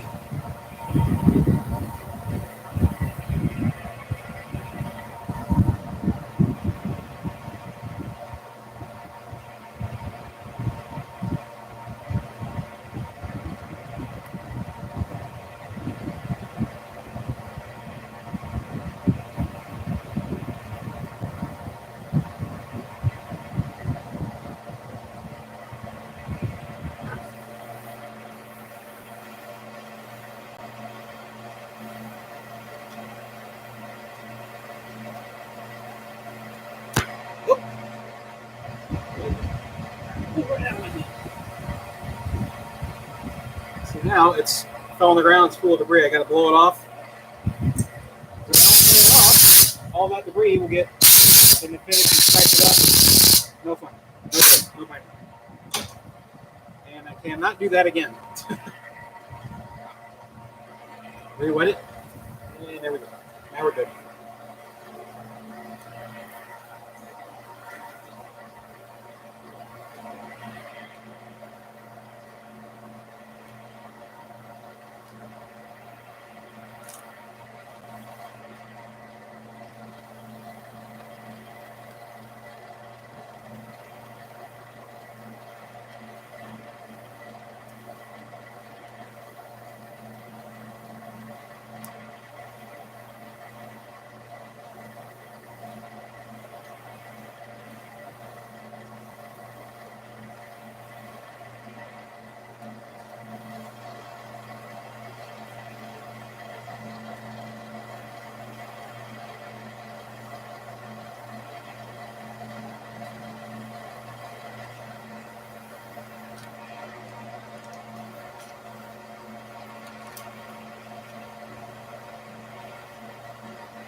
Okay, it's 600 grit down.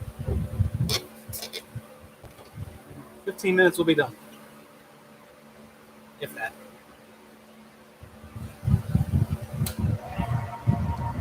We're at 800 grit.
Looking good.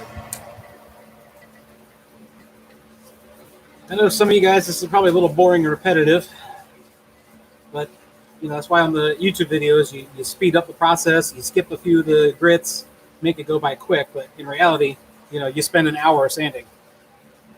When I'm doing my cubes, I spend nearly 4 hours doing sanding and polishing. It's very time consuming.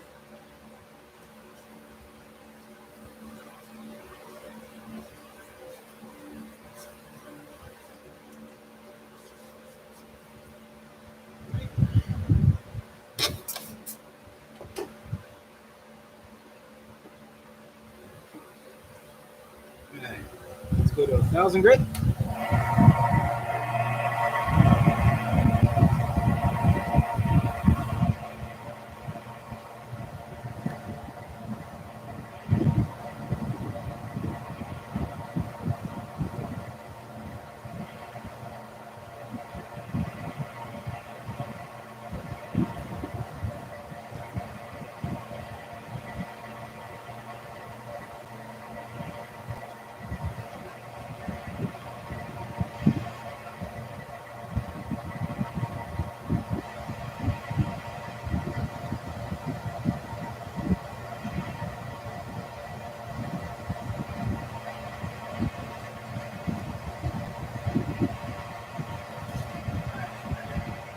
Let's go to the green part.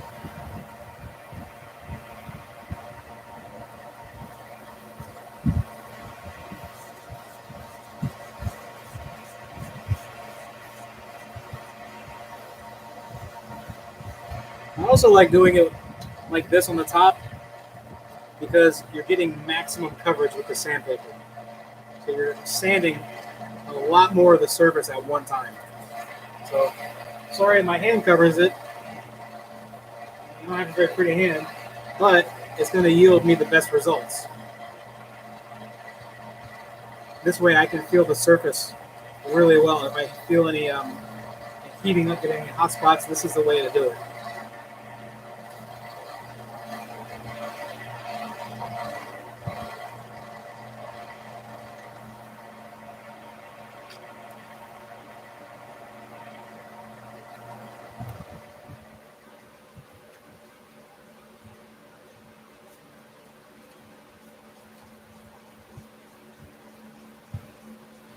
Don't forget the cross sand.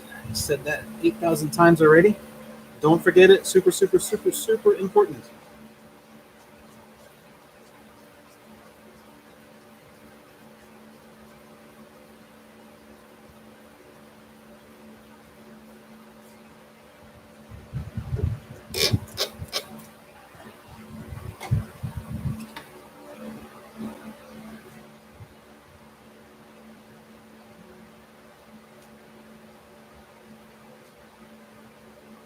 Check something really quick on my phone.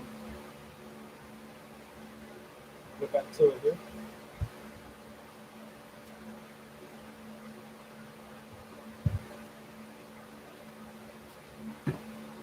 Okay.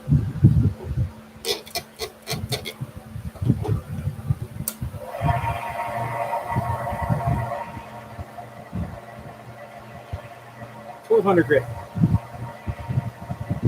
Like I said before, this is an in-between grit. I'm only going to spend about 30 seconds total on this.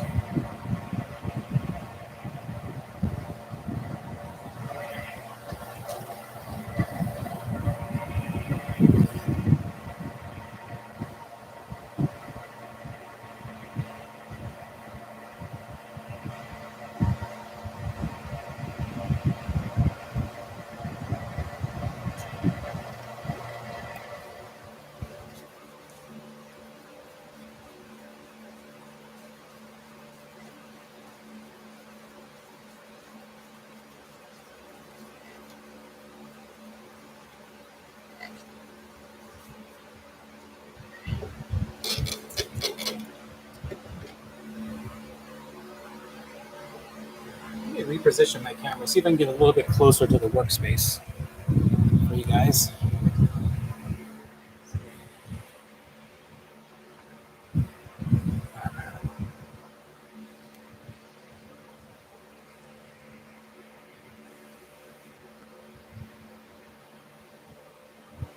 a little bit better?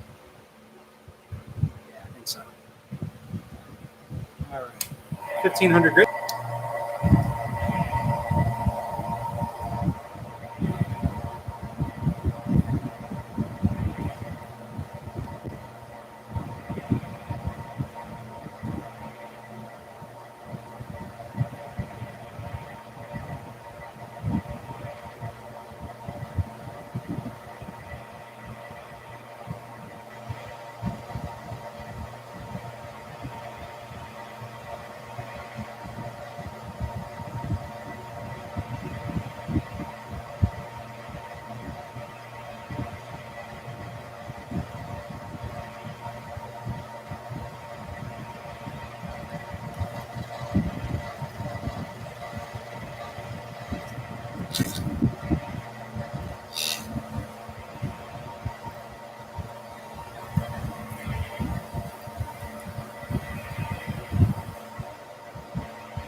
I think 1,500 grit is one of the more important grits that you got to go through. 400, 800, and 1,500 are probably the most important for getting a nice, smooth finish. I mean, you could probably go 400, 800, 1,500, and then 2,000, 3,000, and be okay. But I don't skip any grits. I go every single one in between. Take any chances.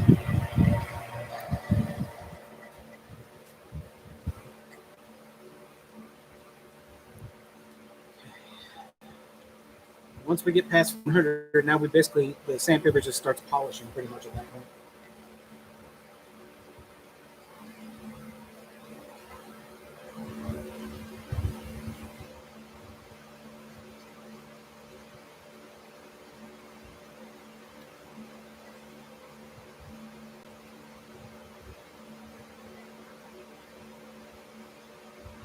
Looking sharp.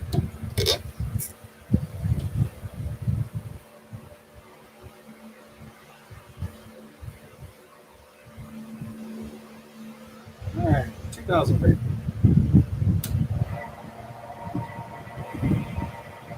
We got 4 grits left after this. Sorry, 3. So we'll be done shortly.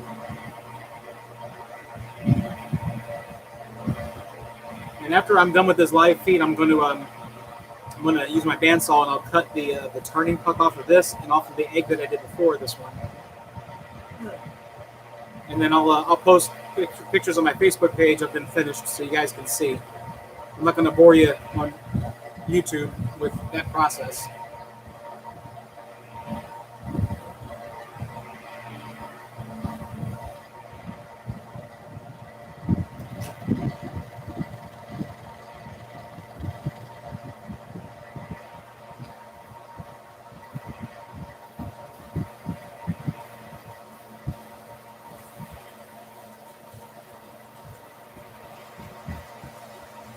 I really actually love doing cylinder shapes.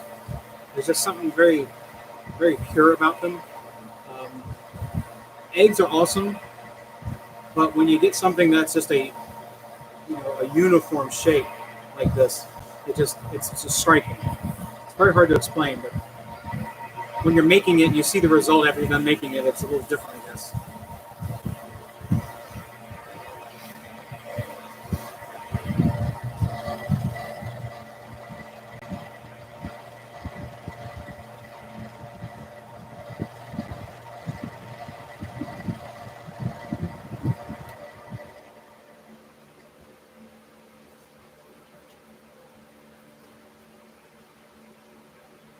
And 2,500 grit is next. And again, at this point, we're just polishing. We're not sanding. That's what this sandpaper does at this point. It's so fine.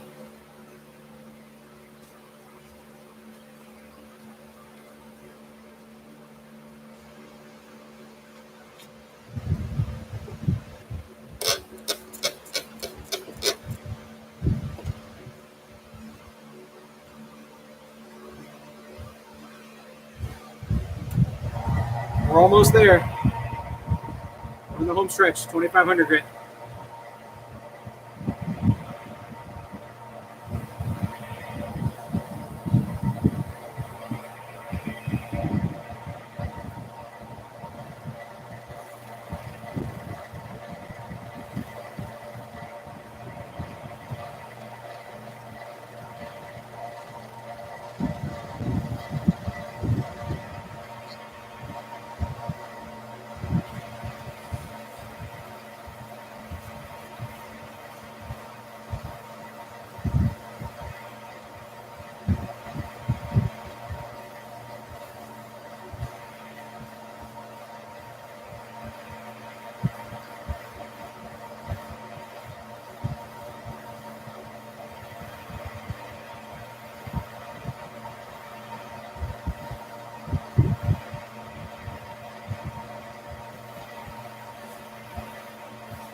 This is really where the piece starts to come to life.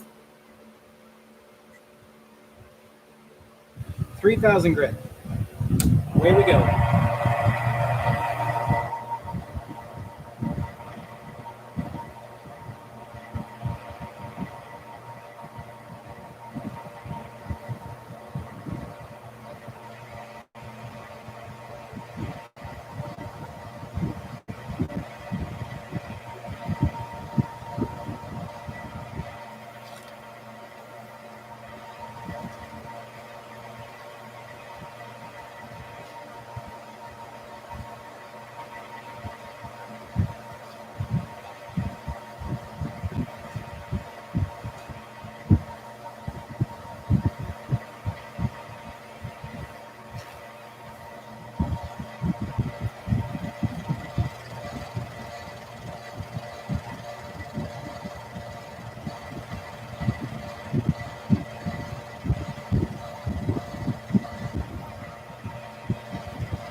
One grit left and we're done. We'll polish. This looks amazing. And this one will be for sale when it's done.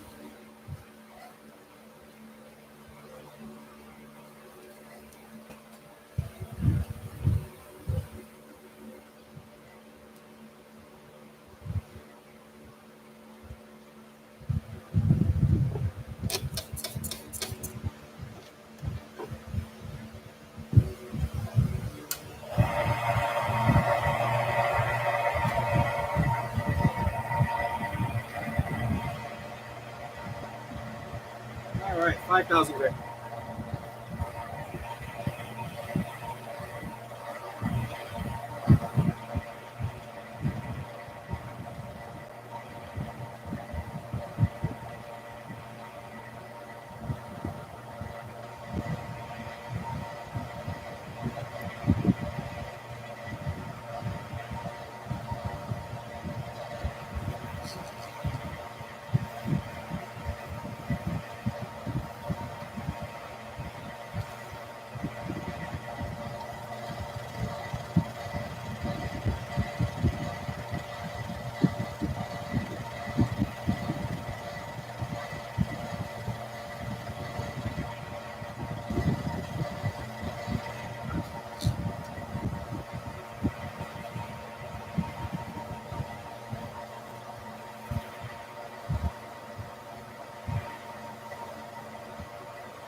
get it sprayed off with denatured alcohol. We'll dry it off, and then we'll start hitting it with Yorkshire grit, get the polishing done, and we'll be finished.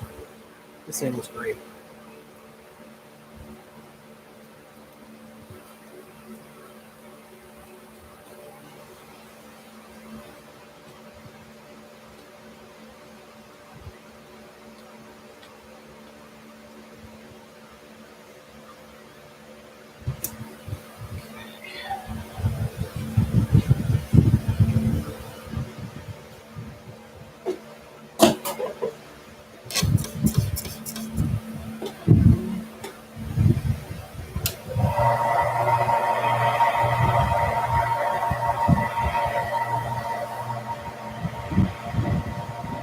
Spin for a second. Spin dry it, I guess.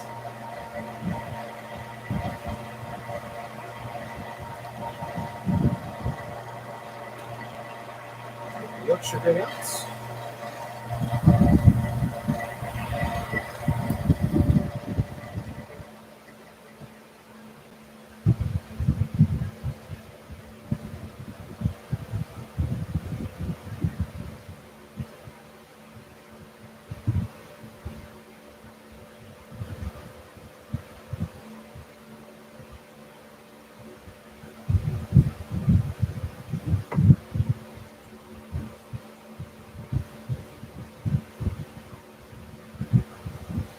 There we go.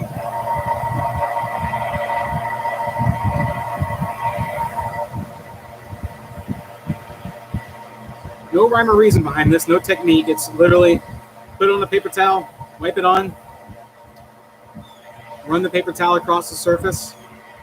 Paper towel kind of does a little bit of the buffing and polishing here. But this is a multi-step process, like I showed you with the previous piece.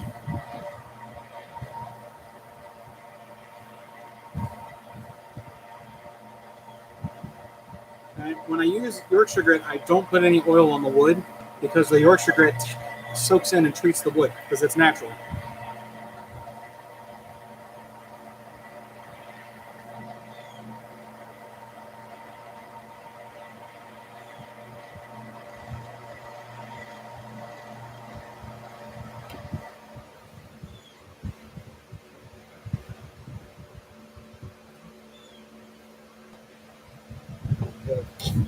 Denatured alcohol, we'll clean that up.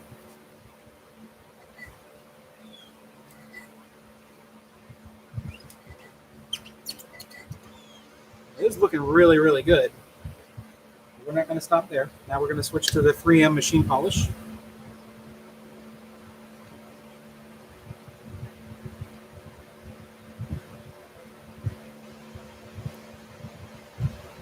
If you're just joining, this is it. Sorry that the letters are backwards for some reason.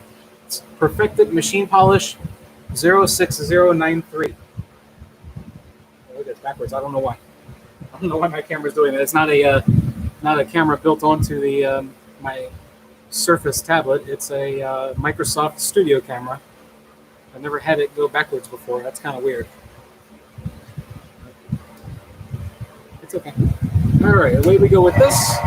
Now, what's cool about this stuff is when it's done doing its job, it actually kind of dissipates and turns to gloss.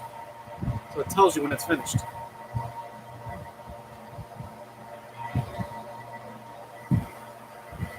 See, it's starting to do it.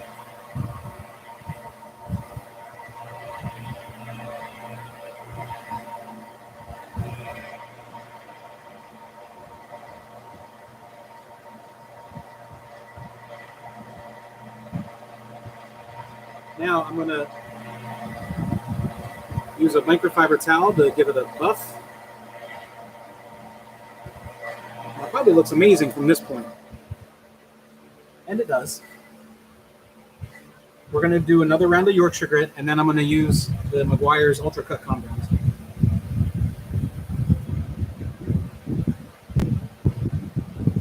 This is going to be the last of this Yorkshire grit can.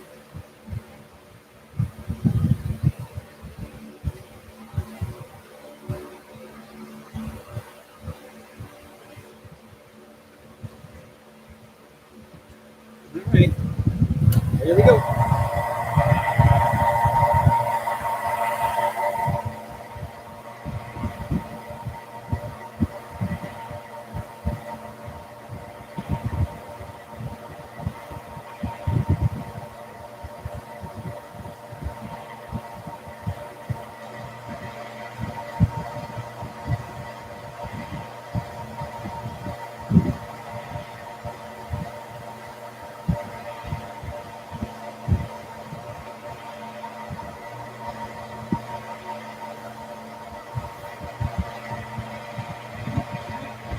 of that with the towel.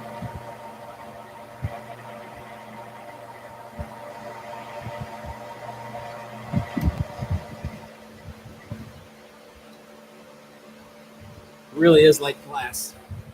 Final step, McGuire's 105 Ultra Cut Compound. Kind of hard to see, sorry.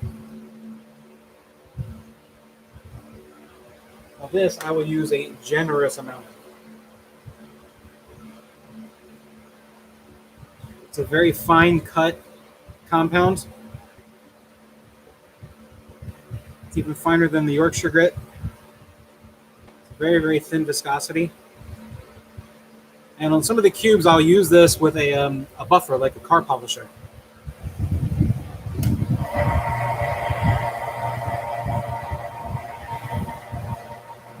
It dries up really quick.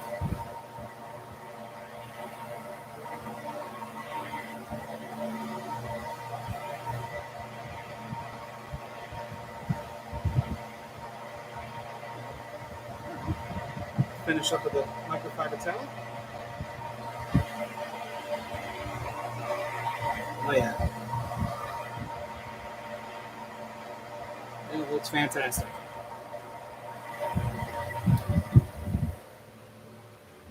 Wow, look at that. Sometimes I even amaze myself. Oh, that's great.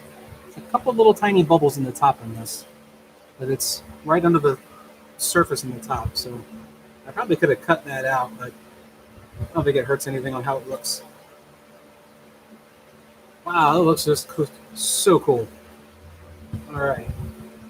Let me get this off of the lathe, and I'll position it a little bit better so you can get a really good look at it.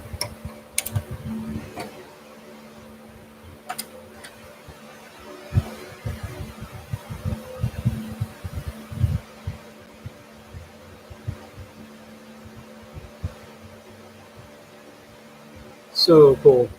It looks amazing. Awesome.